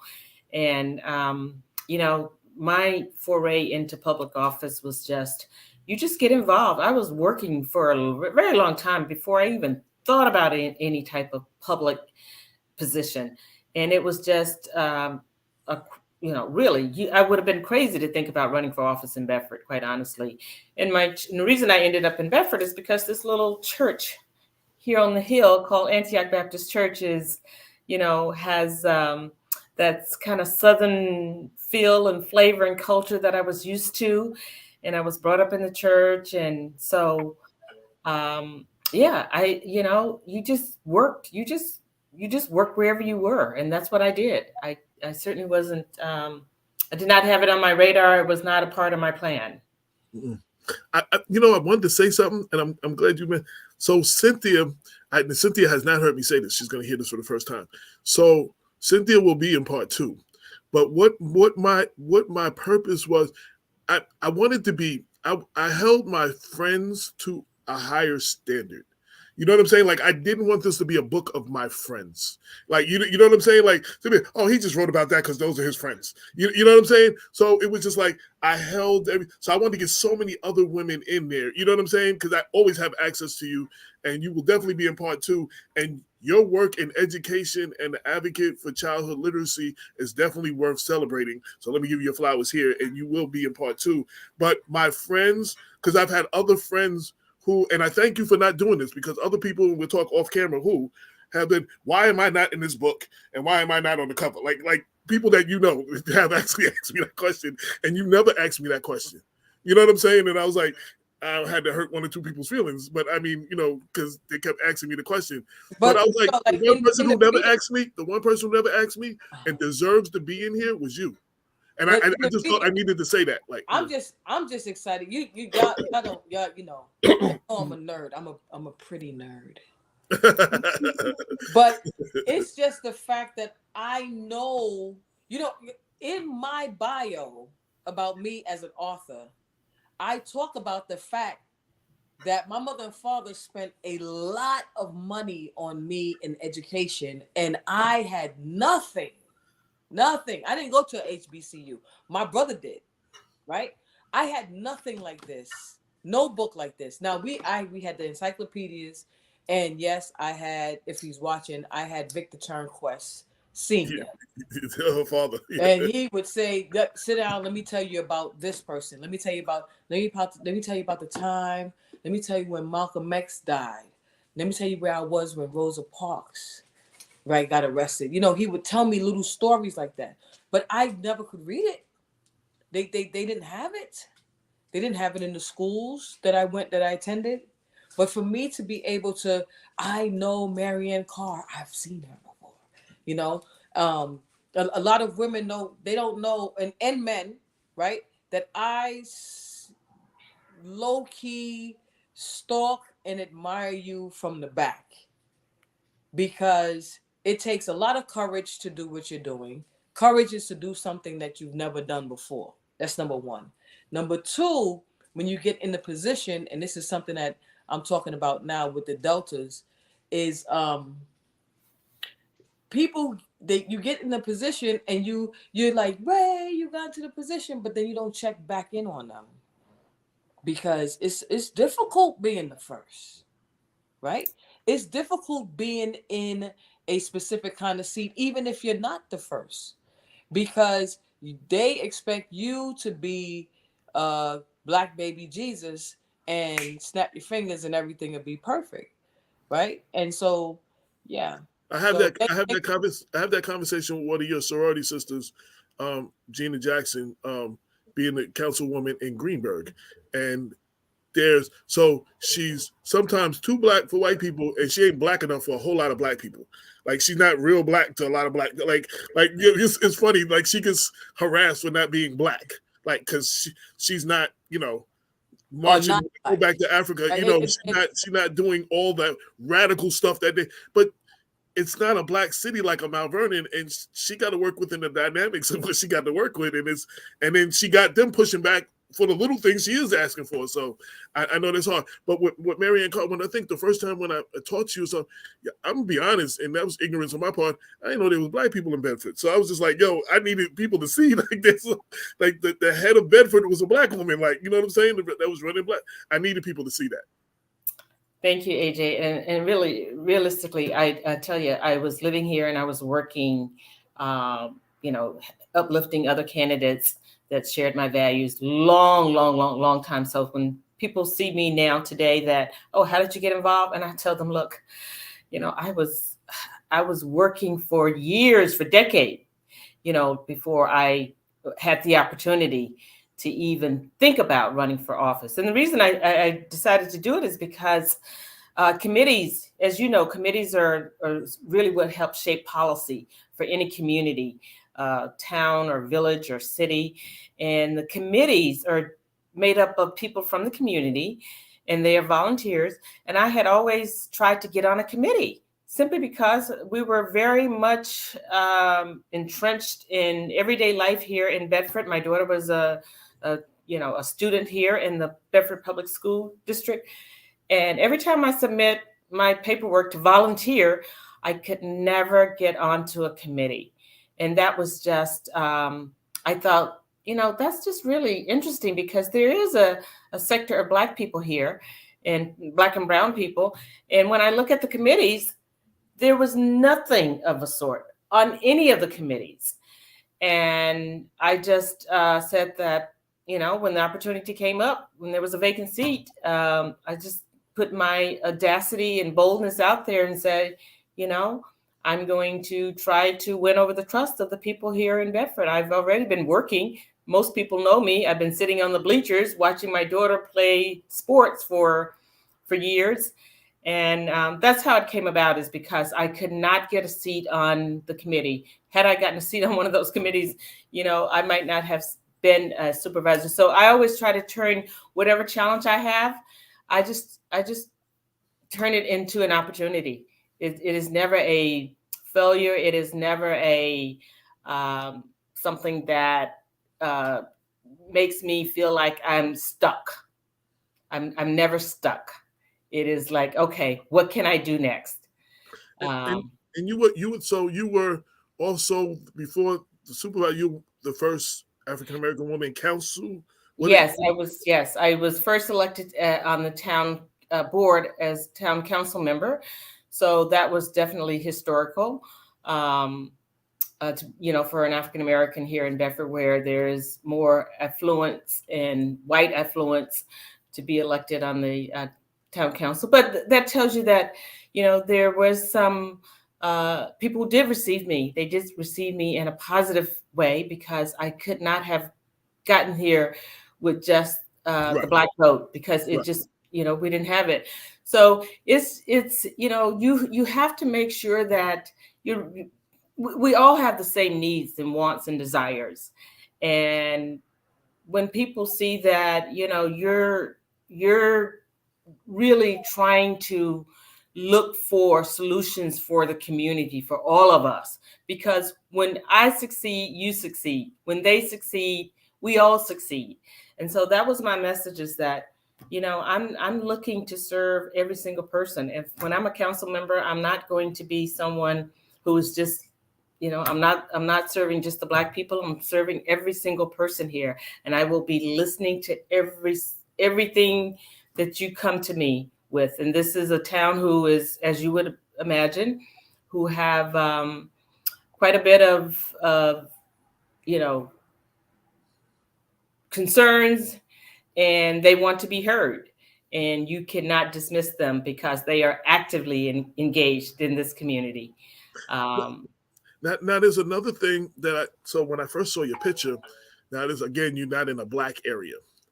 And, we have things that, I used to have dreads. So I know, with our hair, there are things that we're judged by our hair. And you always had your hair natural.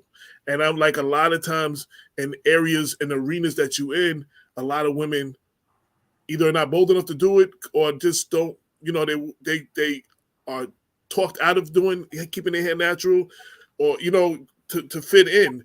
And I think young girls need to see You know what I'm saying? What you look like, and you're with a supervisor in this area that is definitely not a Black area. You know what I'm saying? And you proud and unapologetic, and your image, not even your position, your image speaks volumes, and that's worth celebrating. Well, thank you, AJ. I really appreciate that. I want to be authentic. I don't want to be a version of someone else. I am an orderly, decent human being who respects people, period. But I do not want to mimic anyone else. I think we Black women come in so many beautiful flavors, and it doesn't really matter whether I'm straightening my hair or putting braids in my hair. I see beautiful braids. I see women with beautiful straight hair. I see women with beautiful natural hair. I celebrate all of the beauty that we bring to the table, and all of the intellect and the empathy that we bring, which is something that is learned. We have this experience. We have experience of compassion and empathy that we bring. And so sometimes when people say, oh, they want to look at credentials and what's on paper and all of that, I say you can match me up to anyone, and you're not going to be able to find anybody that has better skill sets and better life skills than any of us. Not just, I don't want to just say this for myself, but when I look at the caliber of women that are in your book, I'm looking at the skills, the talent, their service, their experiences. That's what makes us unique. We've had to make a way out of no way. I come from the state of Fannie Lou Hamer to say, I'm ready, I'm willing, I'm able, and I respect all people, and I am going to always look for the best in a person. It's funny, when we first started Black Westchester, people judge you on superficial things. Oh, like, who's this guy with a newspaper? Who he think he is? He ain't got no house. He ain't got no car. He ain't got no this. He ain't got no like people were ready to write me off. Oh, they'll never be around. They're just gonna be fly by night. They're gonna be here 9 years. We're still here. You know what I'm saying? And 2 weeks ago I was in Albany, speaking to legislators. You know what I'm saying? Like, I mean, on the issue. Like, so I mean, it's important for our youth to see our images. And I'm trying my best to preserve our images, and we did this to change how we were portrayed, the narrative, how we were portrayed, you know what I'm saying, in media, because we're not always portrayed, I learned a lot doing this, where News 12 and LoHUD and other publications and news outlets. So there were things that would go in our community that they wouldn't feel were big enough or important enough to talk about. But the importance of a community-free, independent media outlet like me, I would talk about it and I would make enough noise. And all of a sudden, now it's big enough for them to talk about. So they would end up piggyback off of me and then cover these things that they never would have covered had I not made noise around them. And so that was one of the reasons we did this. And, to highlight the achievements of our people, like, I think that is very important, so. Yeah, I think many of us would not have been covered, even though we're working at a top level in terms of the services that we're offering and providing.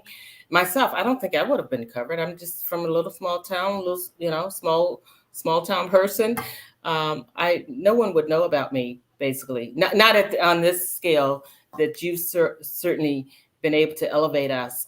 And I don't let anyone define me, and I hope you don't let anyone define you. Oh, absolutely not. Because whatever, a tangible thing that you can purchase, that means nothing compared to what's inside of you and what your purpose, what your purpose and what you're doing for others. And I'm seeing what you're doing for others. And, they, people want to define you by, a look or a brand. No, you are your brand. It is your integrity. It is your service. It is your, I keep going back to the word, your empathy. It is your empathy. That is what leadership is. It's funny, I'll close with that. So a lot of those people who judged me, a lot of those people who had all these things that judged me and looked down on me, it's funny because a lot of them needed my help later. And a lot of them came to me for their advice, or when they were running for office for their support or whatever. Like these same people that were just, I was like something off the bottom of their shoe. A lot of those people ended up having to come to me and need my help, or, want my support or something like that. So I felt like, the work justifies, you know what I'm saying? Like, it doesn't matter. You know what I mean? You won't see me like my brother Damon in the red bottom sneakers and, all that stuff. You're not going to ever see me like that. You know what I'm saying? But yet you're on the 100 list. You're on the 100 list of most influential, people, magazines. 3 years running. Yeah. 3 years running. Yeah. We got 1 million people here and you're like in the top, you're 100. Yeah. In the top 100. So it speaks. That blows me away too. When I read, like, I see all those CEOs and very important, and then me, and me and David, so it's like, so that means something. So, yeah, I wanted to do this, like this whole weekend. Yesterday was amazing. Again, I have to keep saying that. Thank you to the White Plains, Greenberg, NAACP for sponsoring it. And then all those who came in full support, the Westchester, AKAs, the Westchester Deltas, the Westchester Black Women's Political Caucus, and all the other organizations who showed up and showed out in some way. And, there was over 100 people in that room. Like, I mean, wow. Really, and mostly women, but there were men there too, but mostly women, and they were there. And I was like, it was incredible. And when I read something from my intro as the book at the end of as my closing words, and then they all stood up and gave me a standing ovation, and I did not expect that. I was blown away. Like, it was, so I wanted to do this whole thing to celebrate the book, to celebrate the beginning of Women's History Month. And like I said last year, I wanted to put as many women on the screen this month as possible. Like, that's what, like, I've told people, they was like, I want to come on. You can't come on in March because I'm putting nothing but women on my screen for the whole month. Like, so if it's, unless it's urgent, we'll do a special episode on a Thursday or something. But for the whole month, there's going to be nothing but women on the screen. And I wanted to do that. And what better way than to celebrate with the book coming out? And, so I thank y'all for taking your time to even come. Y'all have to be here. I'm sure everybody got something better to do right now. And y'all, they encountered robbery to come here and celebrate with us. So I just want to ask both that are sitting here. Yes. Miss Librarian here. I would like to see you take this to another level and maybe write a children's book about yourself, or get somebody to write a children's book. Judith, you can do it. Marianne, you definitely can do it because your name is Ann. My name is Cynthia Ann. So. I never knew that. 8 years, 9 years, I never knew that. I learned something new just now. Annie Turnquest.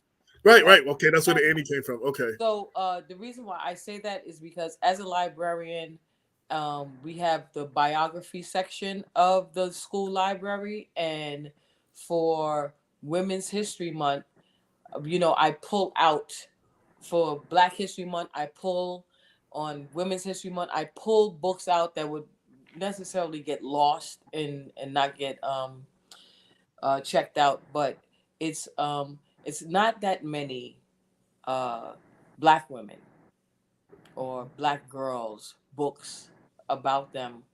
Our publications that are out there are they're selective in how many they let go through and become number one bestsellers.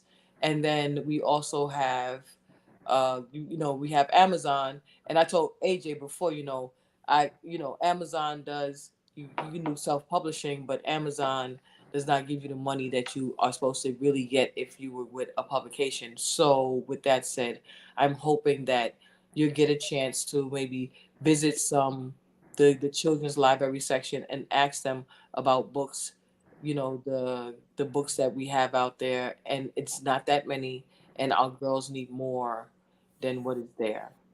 And so just think about it. It's not that difficult, and I know you can make it happen. Which library are you with, Cynthia? I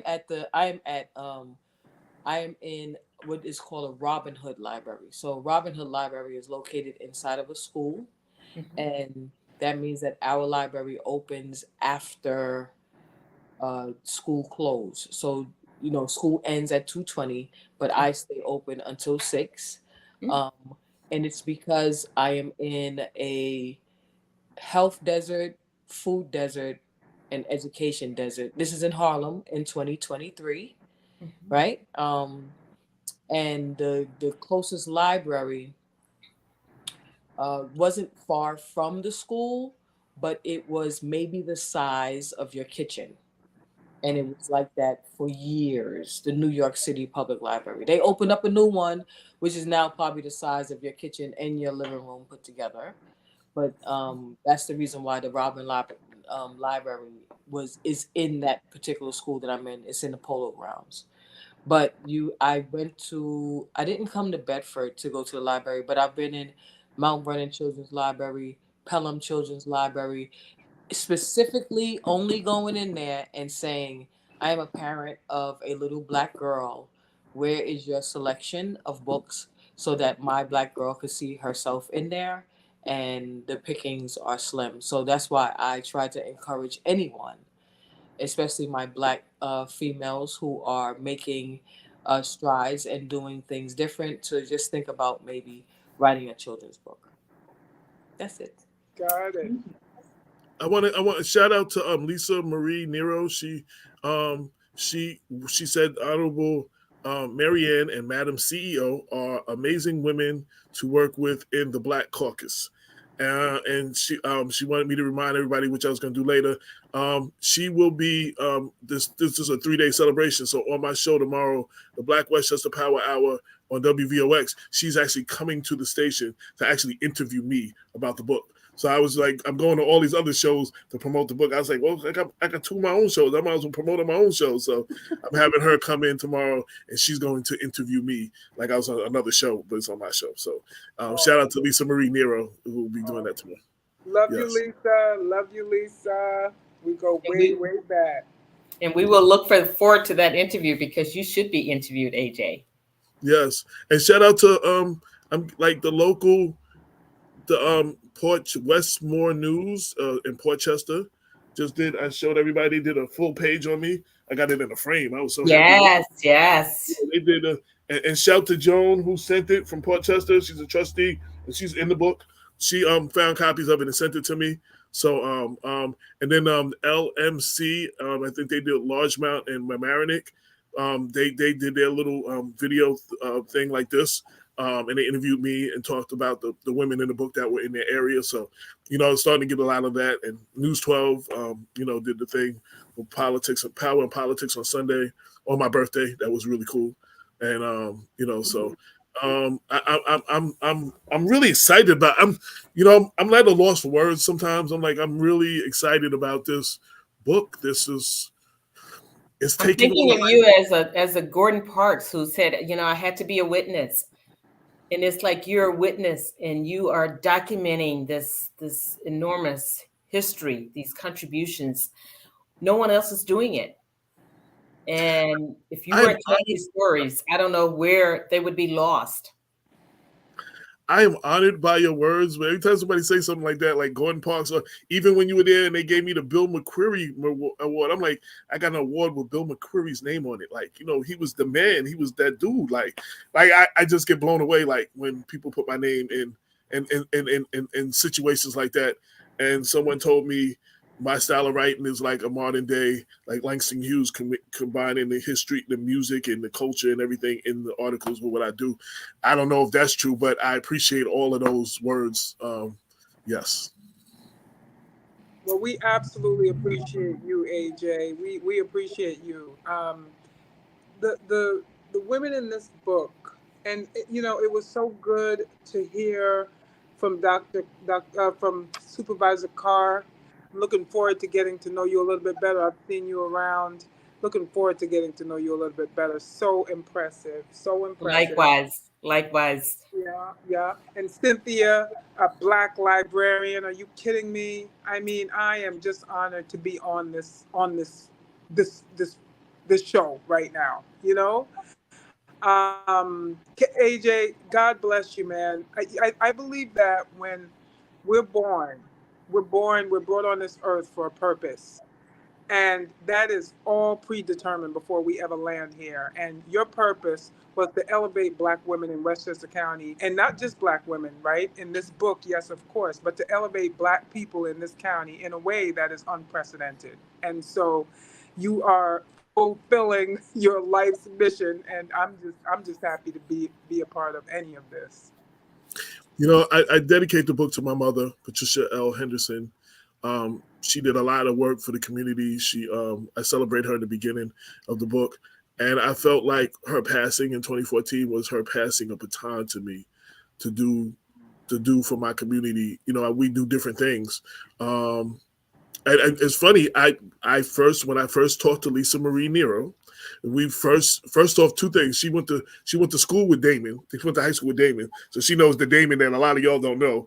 But she also, so when we were talking about my mother worked for WRO Westchester Resident Opportunity or something like that. Yes.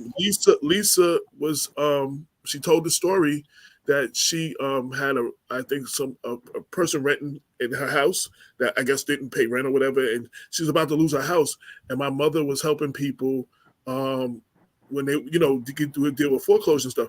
My mother is the one who helped her. Mm-hmm. Like, I was blown away by that story. Like, my mother is, when she called, my mother is the one who got on the phone and walked her through and helping her save her house. Mm-hmm. So I was just like, wow, I love to hear. So I celebrate my mother in the beginning of this book, and like I said, she always said, "Give me my flowers while I'm alive." And while I'm happy, and I hear from relatives, your mother would be proud. It'd be nothing prouder than my mother to actually physically get the first copy. Like, I write that. Like, I wish I could have gave her the first copy of this book. Like, but she receives it. She's there, AJ. She's there. She's there. She's there. Right. Oh, she's there all the time with you. Right. And so while her physical body is not within purview, her spirit is strong, and it shows within you. You don't hesitate to just print it, state it, speak about it very freely, very generously. She lives in you, and we see that. And my mother was one of those. She's going to tell you what's on her mind. She's not the person to ask if you don't want to know what her opinion is. She's going to tell you what's, and in a good way. So I get a little bit of that from her. So yeah, so definitely. I have to tell you that my mother wanted me to tell you that was her favorite part of the book. Not so much the section dedicated to her daughter, the one or so page dedicated to her daughter, but the fact that you dedicated this book to your mom. She just wanted me to extend that to you. Yeah, it's funny because I tell that story, and in the first book I tell, the beginning of how Black Westchester got started. I mean, I was here to help my sister take care of her when Damon approached me with the idea, and I was building the website and stuff on her bedside and stuff. And it's just like the story of my mother when I have been doing these book signings and these author talks has been the one thing that everybody. I talked to Dr. Belinda Miles of Westchester Community College. So I was trying to get the rest of her bio. And before I put the book out, and I was telling her about the book, I was telling her about my mom. And even with her, she was like, what moved her the most was that I came back in 2014 to help take care of my mom. And that's what brought me back to Westchester. And then tells me the story that in 2015, that's what brought her back to Westchester to come take care of her mom. So that thing connected me with so many people, and people felt like, like more than I ever knew. I'm just talking about my mom, you know what I mean? And it's just like that everybody felt that. Everybody has had a comment about that. Like, yeah. Well, this is just so fitting. This is the anniversary of Bloody Sunday. And I think about all those amazing, brave, courageous folks who paved the way for us to be sitting here today. And so, I'm looking at, President Biden is down there showing his respect because it is a part of history that we should never allow to be eliminated or omitted from our American history. Right.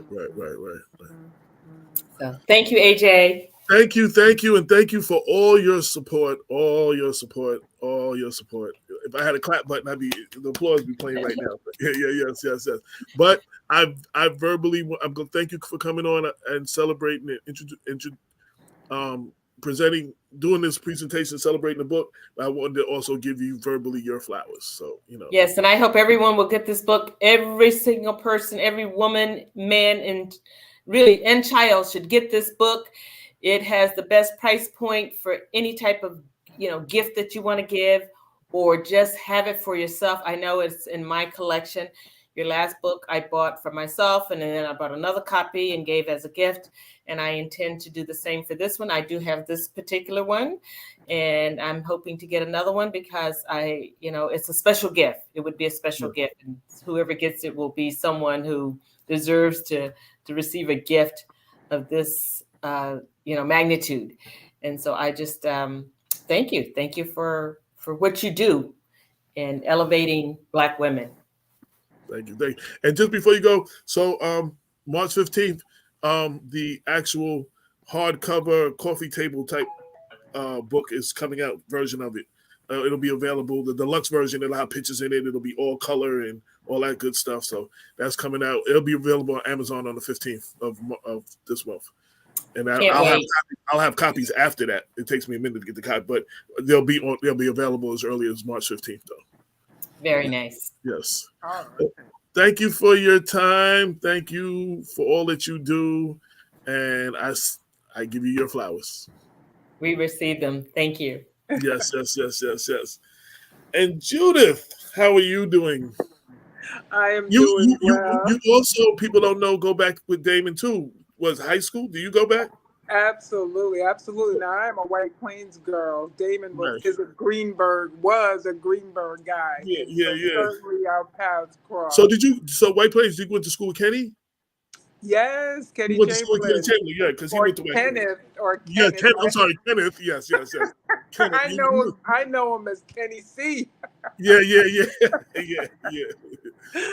And Lisa Marie throwing Damon's name out, Faz D. Everybody throwing his old name. She's like, yo. We were all aspiring rappers. Yeah, so people don't know that part of you. Indeed, and my staff in particular, they think I'm a square. I said, you guys have no idea. No. I don't want to celebrate. I don't know if that's something to celebrate, but Damon was like, you was not to be messed with. Let me just put it that way. Like, you was not. You was not to be messed with. He said a lot more stuff than that, but he's like, you was not. Basically, your hand game was nice, and a lot of people found out you was not to be messed with. That's basically. Indeed. And it's interesting because that comes from being bullied, right? So right. A lot of people don't know that I was born in Jamaica, and I joined my parents in White Plains at age 7, and I happened to stand about 6 feet tall, and so the teasing was just tremendous. I was the jolly black giant, Jamaican Judy. It was just terrible, and I was bullied. And then you know what happens after you're bullied. Then you flip the script, right? Which is what happened. So then I became known for the hand game. Yeah. You're gonna stop talking about me. Yeah. Basically. Yeah.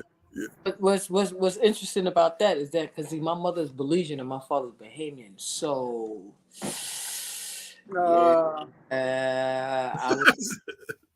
I was one of them bullied also, and I got some hands for you too, boy. There you go.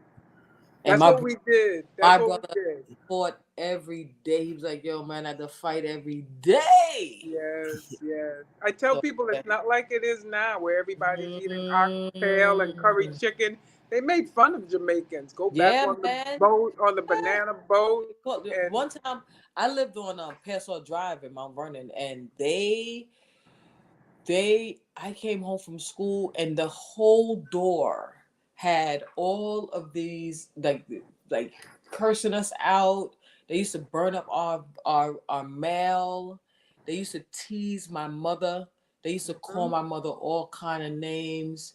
Yo, my father used to be scrapping. Him and all of his friends was like from Bermuda, Trinidad, Jamaica, and they used to be scrapping, hard body. and it was rough. It was rough, and then you know a lot of people, different times. It was rough. So like my friends from Mount Vernon was like King George family, the the Snell family was really close with my. Those were the Americans that treated us. Didn't have to get the hands. But other than that, I was scrapping. You hear me? It also was different back then because people didn't know if you were Caribbean or anything, you would just call Jamaican. Just like everybody was Jamaican. Right. Like I was like, yo, you get hurt calling some people Jamaican and they from Trinidad. They're not going to straighten you out real quick. So everybody was Jamaican because people just didn't know better. You know what I'm saying back then? Yeah.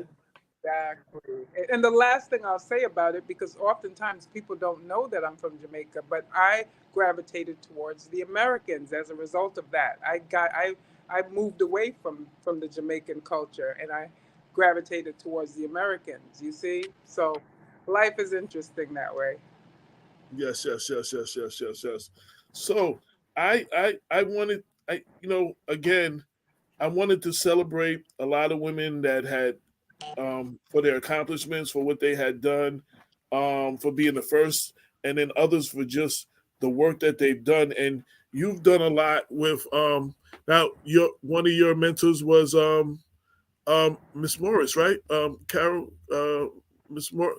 Absolutely. Yes. Carol Morris, the founder and CEO of Mount Vernon Neighborhood Health Center, an amazing woman and human being and mogul, not just in the county of not just in Mount Vernon, but throughout the county of Westchester, nationally, regionally. I'm actually at a conference right now in Albany, and it is our Primary Care Association of Community Health Centers. She is one of the founders of this organization 50 years ago, and here I am sitting at this conference in Albany right now. So yes, Carol Morris, mentor, friend, mother, boss. Yeah. Right. I have her in the timeline for whatever year she founded the Mount Vernon Health Center, whatever year it is, it's in there because I had to look it up. So I have her in this year, this date, she's founded or started the health center. So she's in the timeline. Yeah. Yes. Amazing woman. Yeah. And thank you for including her. Oh, absolutely. I try see, and that's how like everyone doesn't. Some people have a write up. Some people is interviews that I did, and then the timeline. Some people are just in the timeline, but it still mentions what they did and what year it was and stuff. So that was the way that I was able to get everybody in. Because if I did an article on everybody or a whole page on everybody, I mean, and plus the people I didn't get in there, this book would have been 2,000 pages, and I still wouldn't have had everybody. You know what I mean? So it's bad enough. It was 281 pages, I think. So, It took courage, AJ. It took courage to write this book. Inevitably, there'd be amazing Black women who were inadvertently not included in this book. But I think I heard you say there'll be subsequent books. Lots of women who are deserving that should be recognized. But it took a lot of courage. What you did took a lot of courage, and you are to be commended for it. I can tell you that I, for one, appreciate you, and I thank you. I think I learned something, so there's no way to include all of y'all. So I'm going to do future books, and it's going to be based on, like, Black women in education in Westchester or something. You know what I'm saying? Or, Black women in politics or something like that. Like, where you, Black women, so I can do a whole book and I can include everybody in there, but it's like when you try to get everything in one, it doesn't work though. So it's just like I might break it up like that, like you know what I'm saying, and that might be a little easier to get everybody in their field in there. Phenomenal beginning, and great idea for subsequent publications. Indeed. Right. And the men's book will be out for next year for Black History Month. The Men of Westchester book, so that will be out.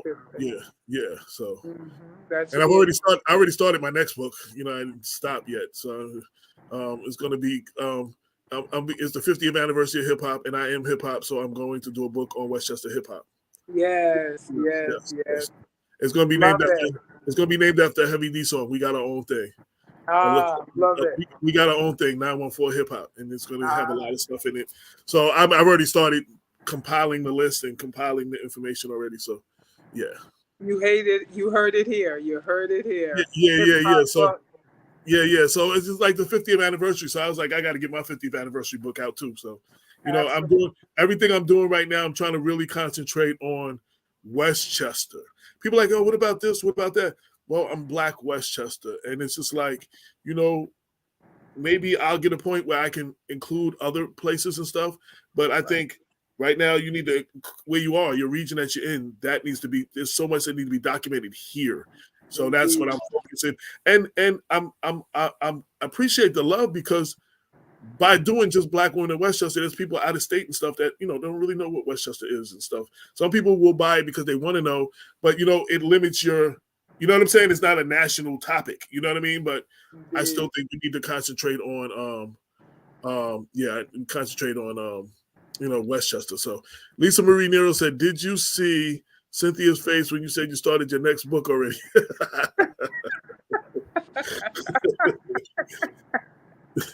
Yeah. I'm just gonna keep spitting them out. Like, I'm just gonna keep putting them out. Like, you know, I'm really trying to document our history and here, you know what I mean? And nobody's promised tomorrow. I lost both my parents in 7 years, 2 months, and 3 days. So you know what I'm saying? So it's like nobody's promised tomorrow. Like, and then I just lost friends in hip hop, like Dave from Trugoy from De La Soul. Like, I knew him.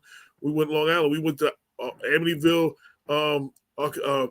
Institute, Architectural Drafting Institute together. Like, after he got out of high school, before either one of us was in music. You know what I'm saying? We was in class together. So, you know, I lost him. And then, you know, people like when I was in Long Island, I knew Biz real well. I knew, you know, a lot of these people. I knew Craig Mack real well. You know what I'm saying? You know, and I lost a lot of people that didn't see the side of 50. You know what I'm saying? So it makes you start thinking, like, nobody's promised tomorrow. So I'm just going to, like, really just go hard. And there's, you know, it's 24 hours in a day. I'm trying to utilize as much of them as possible. And, you know, I take my naps in between when I can, when I need to. And after going hard for a couple of weeks, my body go, no, you're not doing nothing for the next 3 days. Then it'll be like, I won't do nothing. Like, my body will shut me down and I'll just be laying around the bed for like 3-4 days. Like, you know, so, you know, but so I do get my rest. But, you know, I feel like, we need to be bold. We need to be apologetic. We need to celebrate our own. And I don't want to be all about like me, but, you know, if I don't do it, then who? Right. And hopefully I will inspire others to do it. Right. You know what I'm saying? And so what were your thoughts when you found out you were in the book, and what did you think about the book? You had a chance to see it and read it and everything now. Oh, absolutely. I absolutely love the book. Where was I? I believe you called me. I was in my office and you called me and you told me about it. And I thought, oh my goodness, you told me about it. And then when I saw it, and if you can remember, it was a Saturday that you brought it. I was working that Saturday and you brought it in. And I saw it and I just thought, wow. It actually made me emotional, and it makes me emotional now. Just to think about it, that there's someone out there that cares enough about Black women here in this very wealthy county that has a lot of vulnerable people living in it, you know. But there's someone who cared enough to sit down and put together their thoughts and put together pictures and put together the history of Black women in this book. When I think about Lois Braun, a mentor of mine, because a lot of people don't know this, but I've been in Mount Vernon now for 4 years. But I've been with our organization, the Mount Vernon Neighborhood Health Center. And by the way, we're rebranding. Our new name will be Westchester Community Health Center. I hope you'll invite me back so that we can talk. Absolutely. You let me know. You got an open door anyway. You already know that. So you got an open door anyway. So we're rebranding. We're Westchester Community Health Center. Because we're 8 sites located throughout the county of Westchester. So we're not just Mount Vernon Neighborhood Health Center. We're Greenburgh Health Center, Yonkers Community Health Center. So because I've only been in Mount Vernon since 2019, a lot of people don't know me and wonder where the heck did this girl come from. But I've been with our organization for 30 years this year. 30 years. Now, I learned that writing about you. I learned a lot writing about you. So I was like, oh, God, I didn't know that. Yeah. Yeah, I managed 4 of our 8 sites, and I always say up in those neck of the woods in Greenberg, Um, so I've been around a while, and I have to say that the people of Mount Vernon has embraced me in a way that I could have never imagined. I love this city. I love this city so much, and the people of this city so much. These are my people, and I just feel strongly that these people are eligible. These people should receive the same level of health care that anyone else in this county receives, and I'm going to take that to my grave. Right? Lisa These Marie people Nero should said, "Oh my receive the God, you same gave me my." I'm sorry. She said you gave her a shot 30 years ago. Oh my God, something. Yes. Thank you, Lisa. It was that long ago because I am a registered nurse, and I've worked in all capacities in the health center. So I've come up through the ranks, and those were my favorite days, was when I was interacting with our patients, and I got to give Lisa her depot shot. And She was a good friend. Your buddy just tuned in.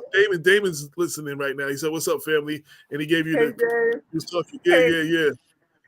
Hey, Damon. I love that guy. We came up together. We were gonna be rap stars. I have another guest that just tuned in that people know from Greenberg, the former superintendent Tahira Dupree Chase, who I first met. Me and Damon first met. We were at the United Nations Association. Your Honor Edwards was city councilman, and they were doing something about this. I guess the prison to school school to prison pipeline.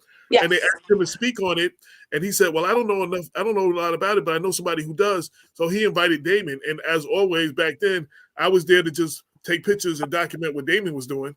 And then they had the nerve to ask me what I thought, and my name was on the report too. I was like, "Oh." Then they started inviting me back. Like, "Are you coming this one?" So we actually rode up the elevator together, and that's when I first saw you. Yes, that was my first meeting of you.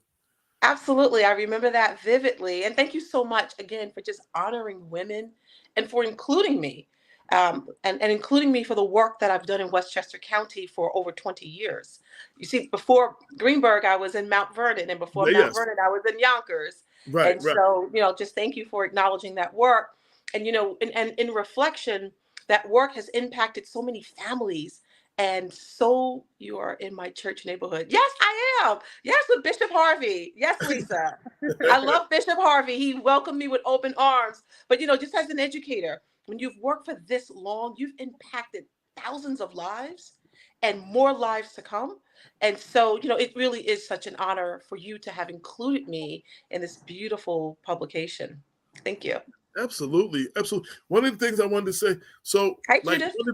Hey, Dr. Chase, how are you? I want to ask you, y'all know each other. Y'all know each other, right? Thank you. Yeah. One of the things that impressed me, and I had the conversation when you were working with the whole Black what was it, boy? My Brother's Keeper? My Brother's Keeper, yeah.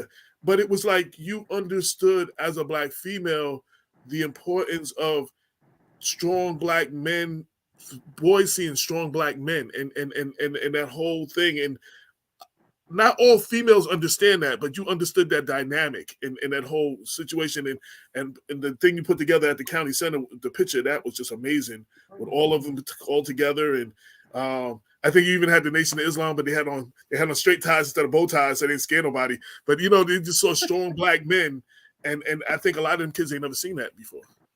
No, I mean, we gathered. First of all, hey, Cynthia, how are you? I'm here for it. I'm here. Hey. Go on, girl. Yes, it's good to see you. But we gathered over 1,000 young men of color from, I believe some of those young men actually came from Albany, under one roof at the county center. I remember this, but I didn't do this alone. I worked with Andre Early.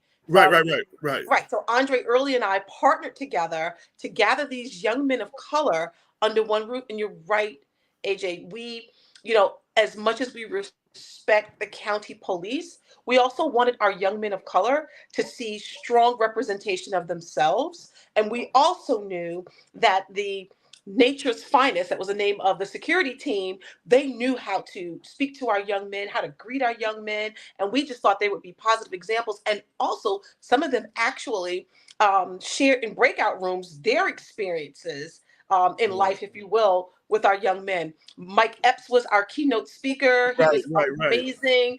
I mean, it was just a phenomenal day with faith-based organizations and so many other people who were involved.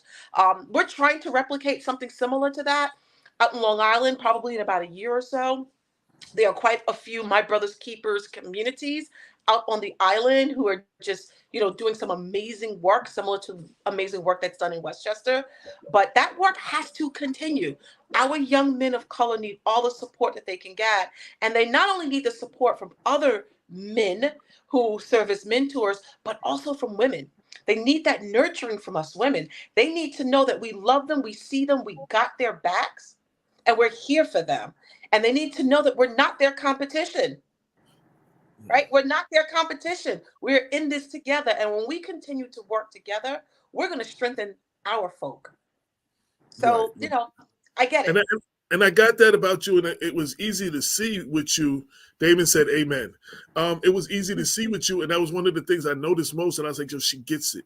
Me and Damon will have that conversation. Like, she gets it. And no disrespect to, I'm not saying other women don't, but not all women get it though. They don't get it, but you got it, and that was very important. And young boys need that, So yeah, yeah. But also, our young men need to see positive examples of women. They need to see the Judith Watsons of the world. They need to see the Cynthia Turnquest-Joneses of the world who are doing the thing out there. They need to see this because then it helps them to understand how important it is that they have to be respectful and supportive of women. So they need to see positive women. And, I take pride in the work that I do, and not only working with my beautiful young ladies, but also my young male scholars. I have a son who's 18 years old. He just turned 18 a couple of days ago. And I mean, I just want for all of the young men under my care for what I would want for my own son. Right. I'm before I go further, Judith, any last words that you want to say about the book, or and allow me to verbally give you your flowers. It was an honor to celebrate you, and I want to give you your flowers. AJ, I graciously accept these amazing flowers that you have bestowed on me and all of these other amazing Black women here in the county of Westchester. Thank you. We love you. We look forward to your subsequent publications. Dr. Chase, I'm looking forward to hearing you. You all have a wonderful evening. Thanks so much, Cynthia. I look forward to spending some time getting to know you a little bit better. Thank you. I have my next guest coming up. I'm gonna take you off the screen. There you go, right, real quick. Joan, I don't know how to pronounce that middle part. That I don't even try. I really don't. What is pronounce that for me? You're not alone. Okay. Well, two, I want to thank you. Say it again. Say it again. Grand Genois. Okay. Grand Genois. Yeah, see, I let you say it, so I didn't mess it up. Yes, and I want to thank you. See, I got a frame for the article. Thank you for getting it for me and sending it to me. I greatly appreciate you. Yes, I see. That looks awesome. Yeah. I was like, whoa, they get a full page. I was telling my friend Bob, I imagine you have several of those now. Yes. But this writer did a really good job. As a writer, I have to respect the job that he did, and he asked the right questions, and he had everything in there to the point that, we were just talking, and he remembered everything. Me going to my sister's house and my daughter doing the book and all the cover. And he got all of that in there. He really did a thorough job. And so I want hats off to the reporter, to the writer. Yes. Yeah, Jeremiah is a good reporter. He's very thorough. Yes. So yes, give him my thank you for me if you see him and talk to him. Yes. So, Dr. Chase, so you're in Port Chester. Oh, I wanted to, so Dr. Chase, everyone can't move and do what they do and then move to another area and still have the same success and move to another area. And so it's a testament to you. And I'm going to say this because you're two you're too humble to say it. Greenberg effed up when they didn't renew your contract and let you go, and that's their loss. I don't know who they got there now, but they messed up. And proof is, look at what you're doing in Westbury. You like you're turning that area around. I'm always seeing what's going on in Westbury. You know what I'm saying? Like, so it obviously wasn't you. So obviously you went somewhere else and had the same success, and that's a testament to you. So I celebrate you. I appreciate the celebration. That's all I can say is I appreciate the celebration. You know, AJ, I have to really give you credit, and Damon, you know, even though I moved on to the island, to the other side, and most people think Westchester's upstate when you're on the island. They're like, that's upstate. It's really far. Right. I know. I lived on Long Island, so I know. Right. It really isn't far at all. But you guys still support the work that I'm doing. And even though I'm not necessarily doing the work in Westchester, but I believe that the work I did is still impactful. It says my bishop introduced her first. He did. But, you know, you guys still support and you guys still rock with me. And I just really want you to know Oh, we lost her. I think we lost her. Or is it my connection? Are you there? No. I'm here. Okay. Continue. I'm Did sorry. you hear me? No, I just want to thank you and Damon for rocking with me. For just, you know, even though I'm on the island now, but you guys still follow my work, you still support my work, and you still rock with me. And I just want you to know that means the world to me. I really appreciate it. Well, you know, I made the song Strong Island, so I know Long Island intimately. So I still, you know, I know Long Island very well. So yeah. I love it out there. I love it out there. I'm having a great time. I have a great board, a great staff, amazing administrators, and I have about 5,000 beautiful scholars that deserve the very best. Same demographic as I've had when I was working in Greenberg. We're doing some amazing work out there. You know, we're about to start an IB program and hopefully starting our world language program. Pretty much some of the same programs that I brought into Greenberg, I'm bringing into Westbury. They're embracing it. It's just a beautiful thing to watch our children soar. You know, we have a 92% graduation rate, one of the highest in years last year. And so we're rocking it out. And there's so many amazing things happening in this district. It really is a diamond in the rough. And I just can't wait to help polish that diamond off so they can continue to shine bright. I'm happy for them, but I'm never going to stop letting Westchester, Greenberg know they messed up when they let you go, and Westchester know they messed up when they let Louis Molina go. I'm never going to make them. I'm never going to let them forget. I'm going to keep reminding them. So celebrating your success is me showing them, look. So, you know, but you know, in all seriousness, I have no regrets of the experiences that I had in Greenberg. Right. Greenberg was definitely a wonderful launching pad. And I don't want to say launching pad in a negative way, but it definitely prepared me for all that's happening in Westbury. I got love for Greenberg. I still keep in contact with those folks. I will always have love for all of Westchester. When I was in Mount Vernon, you know, I still got love for my Mount Vernon peeps. And I still got love for my Yonkers peeps. So, hey, I haven't left. I just, you know, my work just moved to a different area, but my heart is always going to be in Westchester. Westchester gave me a chance to be an administrator. Brenda Smith, who you covered in that book, was the one person who looked at me and said, you're going to be a superintendent one day. I'm like, really?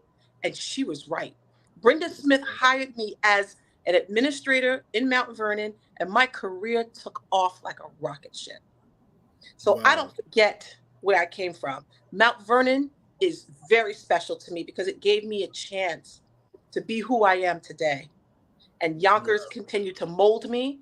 And I mean, you know, so I have nothing but love for Westchester. Who knows? Maybe I'll come back one day, you know, in a different capacity. I got much love.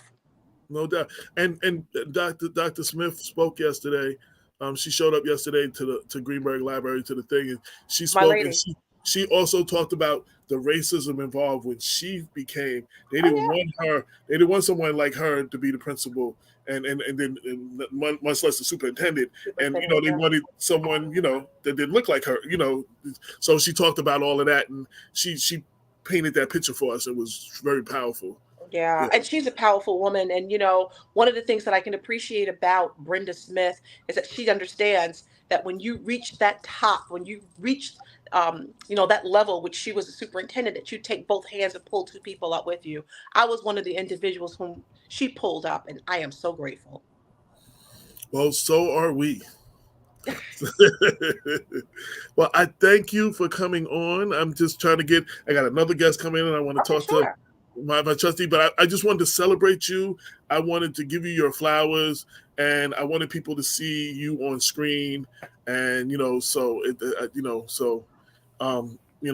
can see you and hear you.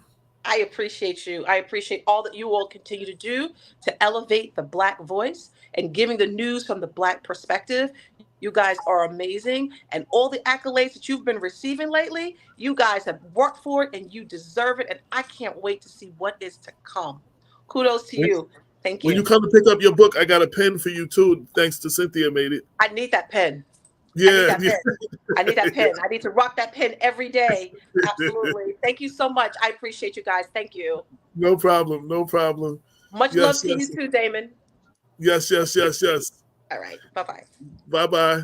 And then we got Sister Joan. How are you? You are the first.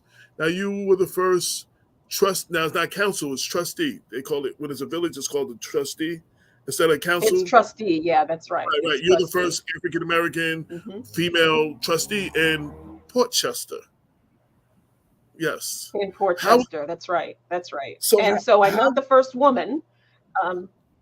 Okay. First African-American woman. Yes. Right. Yes. So how is that, in the changing, was there resistance to you first becoming the first, sometimes they're resistant when we elevate a little bit. Sure. So, I think what was perhaps different for my campaign was the fact that I'd been living in Portchester for over 30 years. And I had a lot of deep involvement in different aspects of the village, right? So I was a known entity, in the school community, in the Latino community, and certainly in front of the board of trustees, because I was up there giving testimony, fairly often on issues. Right. So there might have been some resistance that I was not aware of, but when I announced my campaign, which I did in 2019, and I did it as an independent, I did not run under a party. It was really well received because I had developed this, these relationships with folks in different aspects of the community, and so they were delighted at the idea. So it went better than I thought. I didn't know what to expect. I had never run for that, that type of office before. I did run for school board several years earlier, didn't win, and that's okay. But I didn't know what to expect in this go round. So I was pleasantly surprised that I was able to be so effective and be victorious. That was a surprise to me as well. And talk about, okay, go ahead. Did you know Byron Womack? Absolutely. And his name just crossed my mind maybe last week. It just got it across my brain. A much beloved member of the community. And when he went to middle school, so much to there. He was left a gaping hole in the community when he passed. Exceptional. That was my college buddy. Had you know him? He also, Byron was in my wedding. Oh wow! That was my college buddy. I did an article about Byron in Black Westchester when he passed away because I've never seen a funeral like that before. And the community came out for him. That was like 6 hours. This one man said, I stood on line and I waited. And there were men weeping. White men were weeping when they came to his casket. Yes. And it was 6 hours was the line. Yep. And he was the only body that was in the funeral home that day. because the funeral home, every room was jam-packed with children, administrators, people. It was just, it was a lot. Yeah. Yep. Byron. Port Chester was a special place for yeah, he was an amazing individual. Yeah. Now, you also are known for your work in public relations. You have your own firm, right? I do.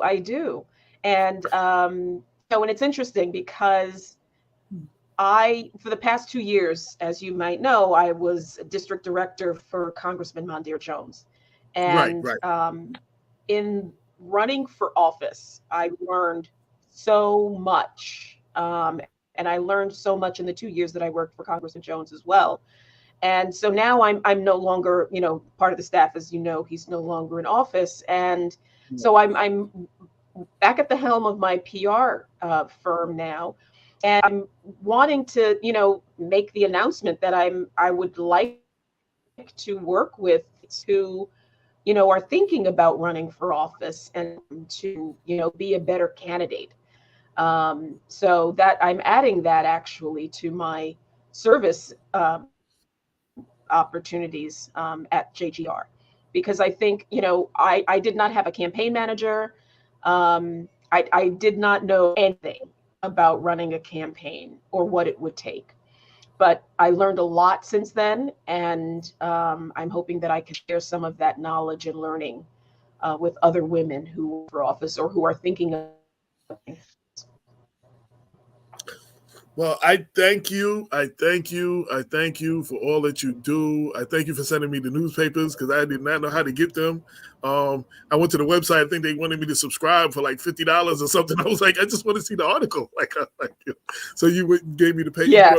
You brought the papers. You mailed me the papers. I appreciate that. I definitely appreciate that. I was looking at a frame. I said, I think it'll fit in that frame right there, and I put it right in the frame. So I greatly appreciate that. But I wanted to, in this whole thing, I wanted to celebrate you as I launch this book and verbally give you your flowers for all that you do. Yeah, I don't have an applause button. Yeah. I didn't even think that I didn't talk to you. I'm like, there are so many women on exchange about the newspaper. And you said, you're in this book, right? And I'm like, I am.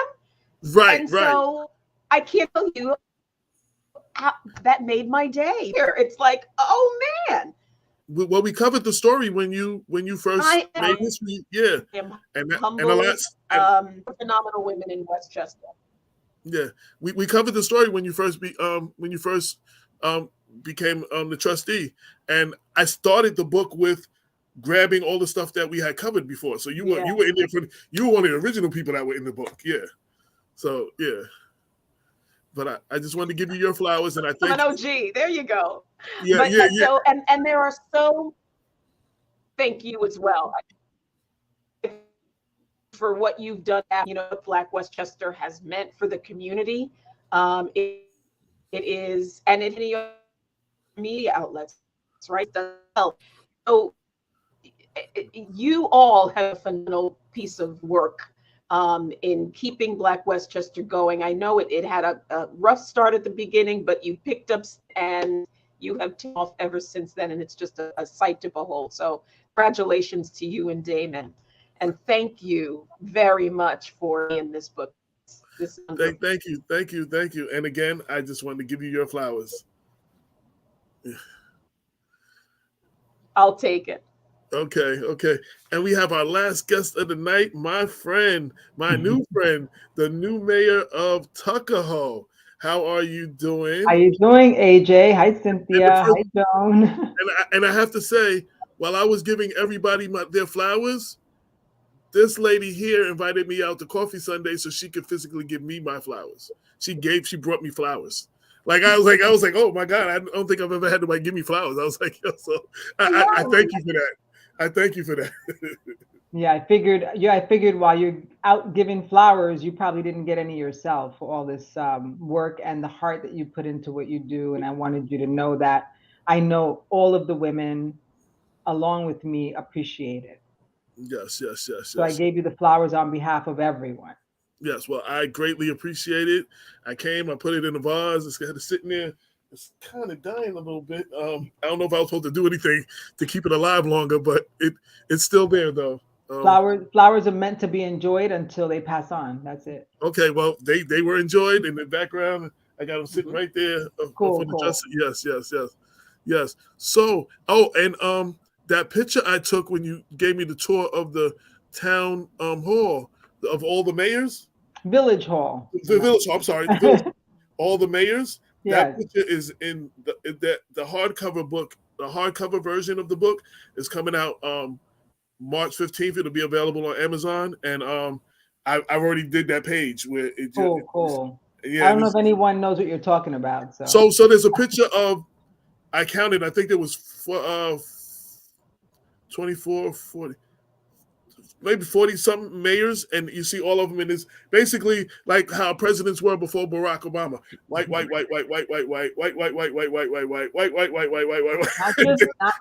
just white. White man. Yeah, all the way through. And then the last one is her picture. So I was like, I wanted to, when you showed me, I had to take a picture of that. Yeah, I put that in the book. I think it was 40 altogether or 30 something. So I was like, and I put that so people could see. Like, so you're the first female too. Yes, I am. I'm the first woman mayor. And let me see if you can kind of show this. Yeah. That's yeah. I have that picture, Yeah. So yeah, it was I have to admit that I was somewhat surprised when they came in, when my team came in the night of the count and they put on their game face. And then when they said, you won, like decisively by more than 200 votes. And for those who don't know, 200 votes in a village is a lot. Usually the numbers are between 30 and maybe 40. If you win by 40, that's like a landslide.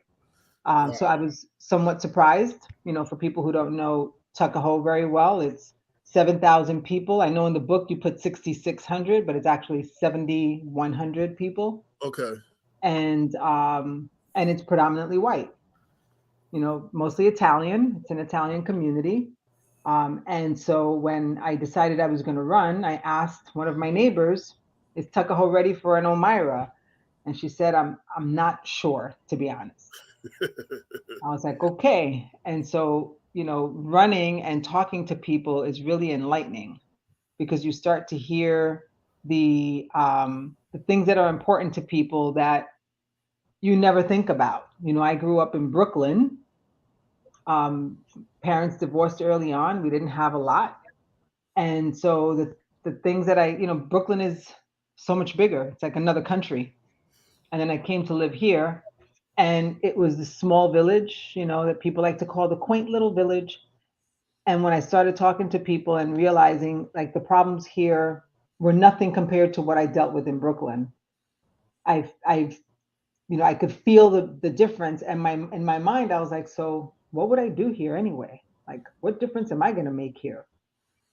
And when I started to talk to the Black and Brown community specifically, I realized that many felt so disenfranchised.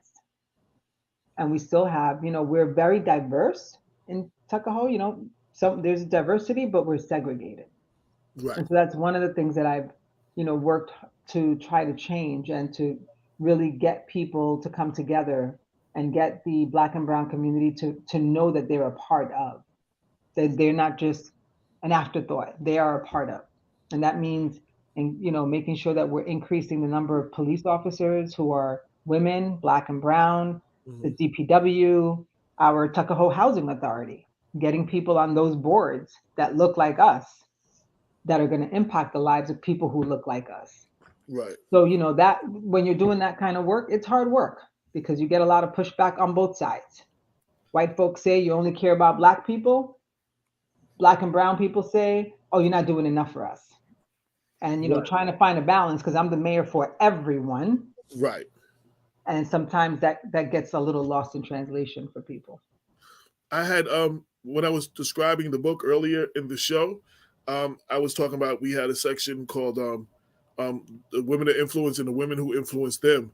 And it was what we did in the March 2018 Women's History Month issue of the newspaper.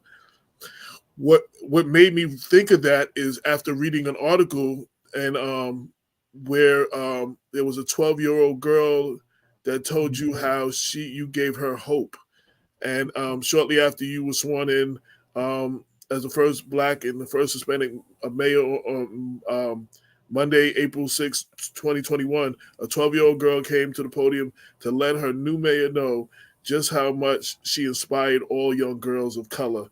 And she said, when I learned that she won, it gave me hope, and hope for my future and hope for Tuckahoe's future. And I used that to be at the beginning. Then I started talking about how I had did this article in the paper, and I recreated the article. But I start off with you inspired that inspired me adding that to the book. Just hearing you say that made me somewhat emotional. Hearing that young lady come forward and say that, to know that, little old me from Brooklyn, parents who didn't have a lot, never aspiring to anything even remotely close to this, and knowing that there are young people, young women now specifically, who are looking and saying, you know what, maybe I can do that, just because they see me there. If nothing else, if I did nothing else, the fact that they see me there on that dais lets them know that this is achievable for them, and that means everything to me. Cynthia, can you repeat what you said yesterday and what you said earlier in the show about the book being a mirror and a sliding glass door? Because that goes with what she was just saying. Okay, about so little girls being able to see her and be inspired. So as a librarian, one of the things that we look at when we look at our book, and something that came, they started looking at it more so during the height of Black Lives Matter. We started looking at the books and started looking at the books being either a window, a mirror, or a sliding glass door. And if the book is a window, that means that the person that's reading it, they see the characters and they just wish that they could be those characters on the other side of the window. But when there is a book that is written and it's intentionally written for who the little hands that are picking it up and reading it, Black girls in particular, then the book should be a sliding glass door or a mirror. So the book that AJ wrote is definitely a mirror and a sliding glass door, because the characters that are featured in the book are someone who they can see themselves as looking like and being like starts when they slide that glass door open and they could step out and actually become this person. That right? Just gave me the chills. I wrote that down. I wrote that down. I'm a quote people. I steal quotes. I have no shame in my game. Right ahead. But I do give credit. So the study looking at, I'm in Harlem. My the library that I'm in, the school that I'm in is in Harlem. It's in the Polo Grounds. And then you look at the books and I'm like, okay, you got the Titanic in here. So, where's Ella? Where's Nina? Where's Langston? Right? Where's Malcolm X? The students didn't know that Frederick Douglass was actually a person. And so that's where the New York Historical Society, if you ever went there to go hang out, they have in their bookstore, they have the book and then they have the doll to go along with it. Oh, nice. So the little stuffed doll. So I got Frederick Douglass because our school is on Frederick Douglass Boulevard. And then you get the books to go along with it. And they're like, oh, we didn't know that. Wow. Right? And so it's the intentional behind it. And so what I share with people right now in regards to AJ book is that it is a mirror and it is a sliding glass door. I keep reminding people over and over again, we are actually introducing children, students in particular, too late to things. It should be earlier on, pre-K, right? You want to talk about being a town council person in pre-K. We have to talk to our children in particular about that because of the lack of exposure, right? And it's the same thing with, college campuses really don't want middle school students or even elementary school students on it because they're loud and laugh. But in our community that we work in, the community, especially the community that I work in, the 21st century children that I serve, they're not sitting in a home where individuals are talking about college or talking about trade schools and things of that nature and they need to be infused. So they need to be intentionally infused in us doing it earlier on, pre-K. You're not starting financial literacy in high school. You have to start it in pre-K, right? And so that is what AJ Book is doing right now. I'm really hoping that it will spark a number of women in there to start writing a children's book about themselves because it is definitely needed.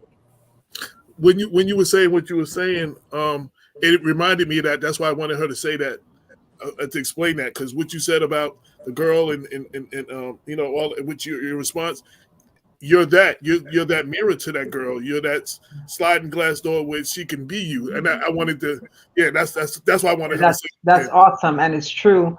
That little girl and her mom lived in Tuckahoe for more than 20 years, she said, and never stepped foot in Village Hall. Didn't know what Village Hall looked like, never came to a board meeting. They're bringing their children now to see what a board meeting is like. How do you preside over these meetings? What kinds of things are talked about? What laws are being passed? These are things that now children that would never have otherwise been exposed to, their parents are bringing them to these meetings. Early exposure at an early age. Extremely important. I have a student librarian. He's a male. Now, first of all, I was the only Black librarian in my cohort, and this was I graduated with my degree in library science in August of 2022, right? I have a bunch of other degrees, but this one was for the children, right? And so I was the only Black person in my cohort, right? And so then when I went to Utah, I could count like 10 Blacks librarians, right? And so now my charge now is to introduce the field and the career of being a librarian to my students, right? And so if I have to let them know off the rip, you can make 6 figures being a librarian. You know that? Looking at me like, what? Yeah. It's very lucrative. It's true. They need to know. And I have no, that'll get their attention. I tell people, do not be afraid to talk about salaries. If we're making money, we need to let our young people know you can do this and make money too. So when I go talk to kids and they ask me how much money you make, and the teachers say, no, don't ask that. I said, no, let them ask. And I answer so that they can know that it's possible. I have boys who are arguing with each other to get into the library to read. Wow. Love it. And then I have girls that come to the library every single day during their lunch break because they do not like the tone in the cafeteria. I welcome you, and so and I get that chance to introduce them and I would love to invite any of you to come to the school and meet my sister's keeper. I had FDNY come, and FDNY intentionally sent Black females to sit and talk to the girls because we have to do it now. You invite me and I'm there, Cynthia. All right. You invite me and I am there. I mean, it doesn't matter who call. My friend works in Connecticut, and she invited me because I'm also the CEO for not-for-profit. I came and talked to them about being a CEO and being a mayor. Young kids, it doesn't matter where they call me to go. If it's young people, I'm coming. and all young people. Because the other thing I tell people, they're like, well, why do you want to be the mayor in Tuckahoe? Like, how many Black and brown people do you have there? What I really believe in is that it's important for white people to see us in positions of leadership too. White children and white adults need to see us in positions of leadership, so that they can also see us in that light, because they often don't. That's another thing that drives me, because of the miseducation of our children in the school systems. Not teaching Black history doesn't just hurt Black people, but it hurts everyone else, because they also can't see. So they don't understand. They only know what they learned. You know what I'm saying? They don't understand the greatness we came from and the stuff that we've done. And they don't know that. So they don't respect it. They see what they are taught. So it's not just that Black kids suffer. All kids suffer when you don't learn like that. AJ, that goes hand in hand with the mirrors, the windows, and the glass door, because it's like I would say also.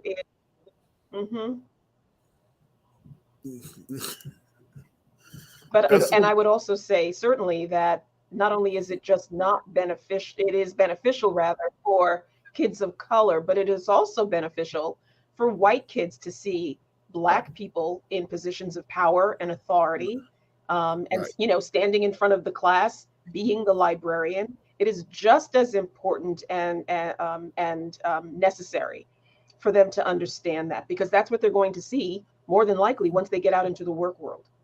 And if they don't understand it in this classroom and as children, then they're not going to understand it and accept it when they get older. Absolutely.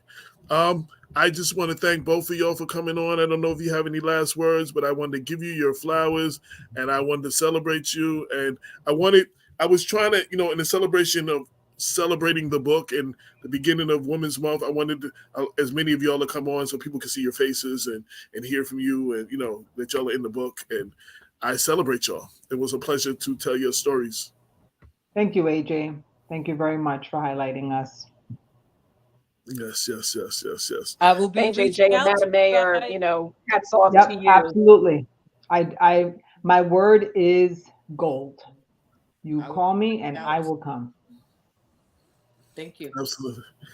And we have one last guest. If a trustee works for you, I'm happy to show up too. Okay. Thank you. I have one last guest. I'm going to take you ladies off the screen real quick.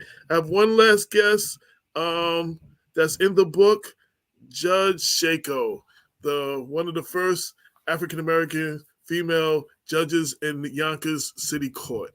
I said this about Yonkers before the election before yours, actually. All of the judges were white men. And then, what's her name? Elena won. So she was the first Latina. And then y'all won. And now it looks more like the city for the first time. And I was like, and I said, a lot of other areas in Westchester need to learn from that. That's what I always say. Good night, AJ, and thank you for having me on Black Westchester. Great to see you, Cynthia. It's amazing, because I practiced in Yonkers City Court before I got on the bench. And when I started practicing, and during the years I practiced there, and I practiced doing criminal defense work and also family court work, I never dreamed that I would one day sit on that bench. I just, wanted to be an advocate for people in my community and make sure that they had their chance in court. So to now sit on this very bench and decide some of the cases I argued as a lawyer, and having a very diverse bench, diversity in terms of races, ethnicities, and the gender. I think it's really amazing. And I'm really proud. I'm thankful to you for honoring me and so many of my sisters in the book. So thank you so much. Absolutely. And we talk about criminal justice, we talk about, one of the things is seeing more people that look like us in leadership positions, in the judge positions, and how important that is for us to obtain criminal justice. I'm one of the women that are in the book. Dr. Betty Campbell. I'm going to have her on soon. One of the things we don't, and I just want to bring this up, one of the things we don't talk about when we talk about criminal justice sin is Dr. Betty Campbell is the first African-American commissioner of jurors. And it's like, if you want criminal justice, and you want to be judged by a peer of a jury of your peers, we have to get involved in the jury system. You understand what I'm saying? And the importance of that. That is an element that is never brought up in criminal justice reform talk. You know what I'm saying? So how do you get involved if you put your name, you go in there and they keep telling you no? Well, you know what? When I have her on, I'm gonna make sure that you're on so she can tell you, because we're gonna do it. I've been trying to get out of work for years. 25 years. 25 years of me telling people, please give them my number, give them my card, give them my business card, tell them pick me. I need a break. Yeah, but no, it feels that way because some people don't have a salary job and they have something where they're paid by the hour, or for whatever reason, they think it's an inconvenience. But I definitely agree with what you're saying, AJ. That's a huge part of it. A judge can just be fair in the trial and make sure that the trial goes the right way and everything is above board and the defendant is given a fair shake and the people are given a fair opportunity. But you still need a diverse jury. And in Westchester, as you'll hear from Dr. Campbell, even in Yonkers, our jurors come from all over the county. So it's not necessarily just people from Yonkers. So you need a diverse jury panel to make sure that the people who are deciding someone's guilt or innocence is reflective of the community. Right.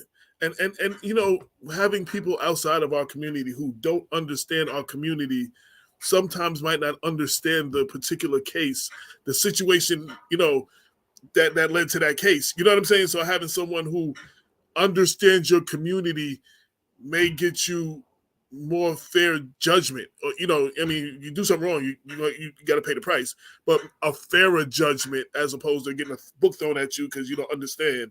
You know what I'm saying? So it's a part of the process in terms of making sure that there's justice.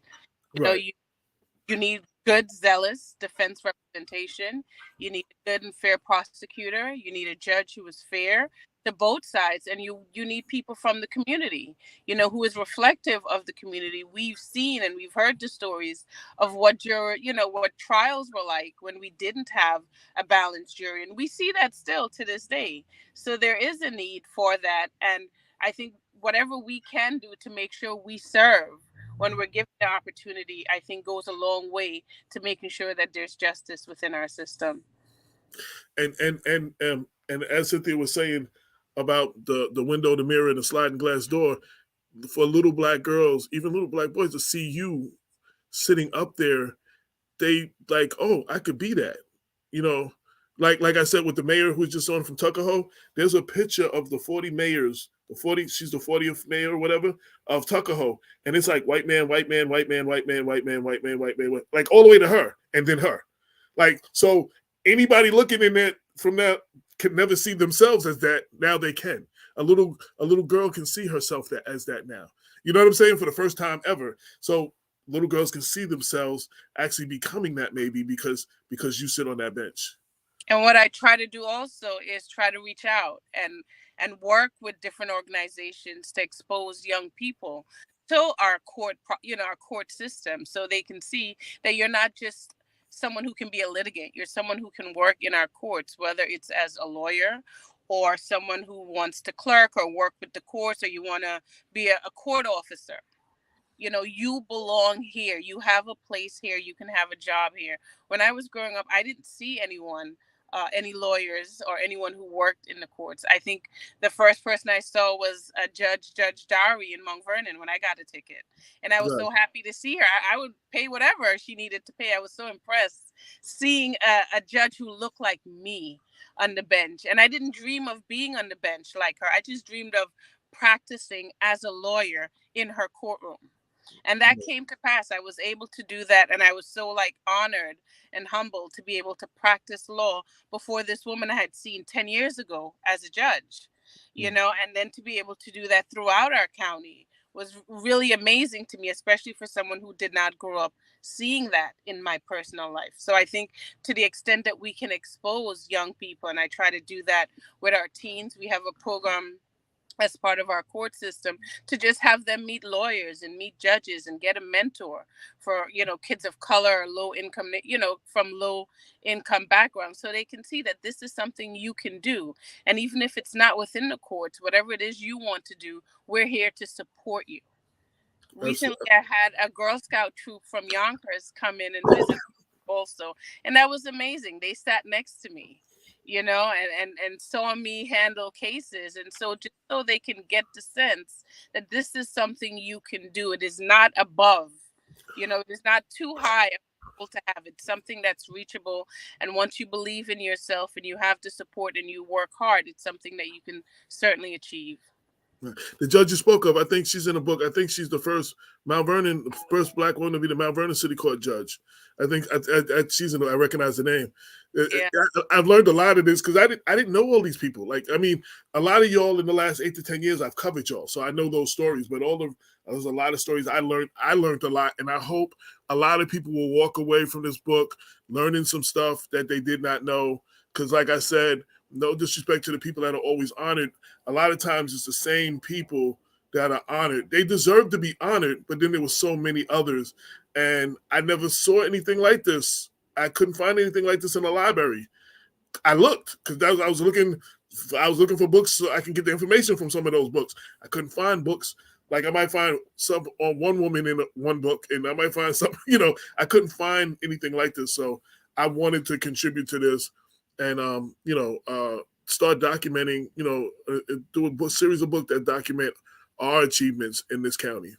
And I appreciate that. It's exactly what you said. We do honor so many of the amazing women we have, but it's nice, for someone who had no expectation of being here, and this is not the regular path as I see it for someone who grew up, in Mount Vernon and just wanted to stand up and represent others. For me to be here and then be acknowledged by you in this book really means a lot.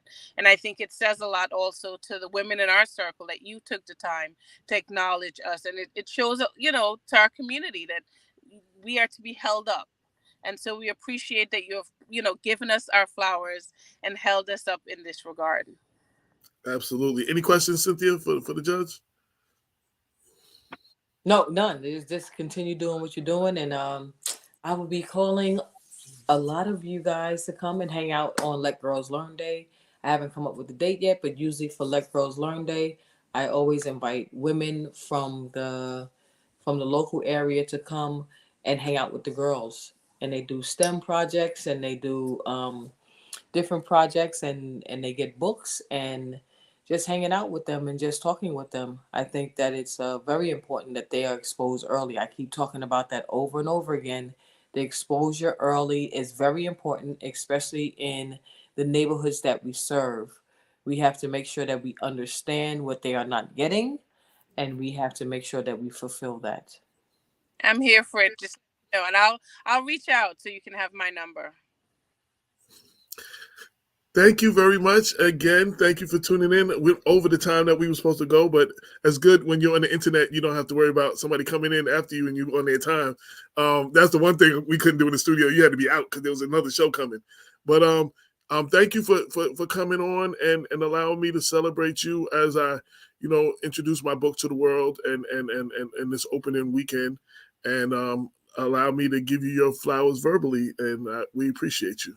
Thank you so much. I really appreciate it. I have my book in my chambers. Okay.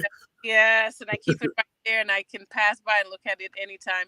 Great seeing you, Cynthia. Thank you, AJ, for always supporting us and showing us love. Thank you, Black Westchester. Thank you. All right. And Cynthia, do you have any last words? Anything that you? No, just meet us at Mount Vernon Public Library, Thursday, March 9th, 2023 at 6. No, wait. Yeah. Yeah? Yeah, 6. Is that 6? Yeah, it's on the screen. You don't see it? I think it was 6:30. You don't see it under you on the screen? Okay, I see it. I'm clock. Yeah. And Brown Urban Mother Partners will host the refreshments and come and have a chat with AJ about this wonderful book of mirrors and sliding glass doors in the city of Mount Vernon. I like that. It's a Black Westchester Lives Matter. That's right. I'm gonna steal that. That's gonna be the name of a book. Watch, you're gonna see that. Yep. And they're Black women. We love you. Yes. All right, AJ. I want to thank you for all that you did to contribute to this and promote this, and thank you for giving up your time to help me celebrate the book, this official launch of the book, and all of that. And thank you. And thank everybody who tuned in, everybody who will watch this video later, everybody who came out yesterday. Again, listen, look for me tomorrow on WVOX 1460 AM. I'm on from 11 to 12, and Lisa Marie Nero will be actually interviewing me for my book, doing an interviewing me about the book. So I'll be on tomorrow, and then we're going down to me and Damon going down to Brooklyn to another show, Kerry's Corner. But about 5 o'clock, and we're gonna do that. Then we got this book signing on Thursday, March 9th, and I'm inviting as many of, especially the local women in the Mount Vernon area and close by, to come through that night so I can celebrate you as well. As we do the author talk and the book signing for the book. Everybody, please come out, get your copy, your autographed copy of the book. We got mugs, we got pins, we got all kinds of other stuff, and thank you very much, and I appreciate all of you. And with that, I am not going to hold y'all up no longer. Thank you. Good night. This has been a special edition of the Black Westchester Presents the Spiritual Minded Radio Show. I'm sorry, I'm tired now. Black Westchester Presents the People Before Politics Radio Show. Spiritual Minded was an old show I used to have. Episode 362, celebrating the achievement of African American women, and the new book that is out right now. Black Westchester celebrates Black Women of Westchester. The book is available on Amazon. Both books, Black Westchester: The Origin Story, both books are available on Amazon right now, or you can reach out to me and get you an autographed copy. Until next time, peace. That's it. We're out. Yes. You are now tuned into the People Before Politics Radio Show, brought to you by the good folks at Black Westchester. Black Westchester. Black Westchester. Black Westchester. Check the newspaper. Black Westchester. Black Westchester. Black Westchester, check the newspaper. Real talk for the community since 2014.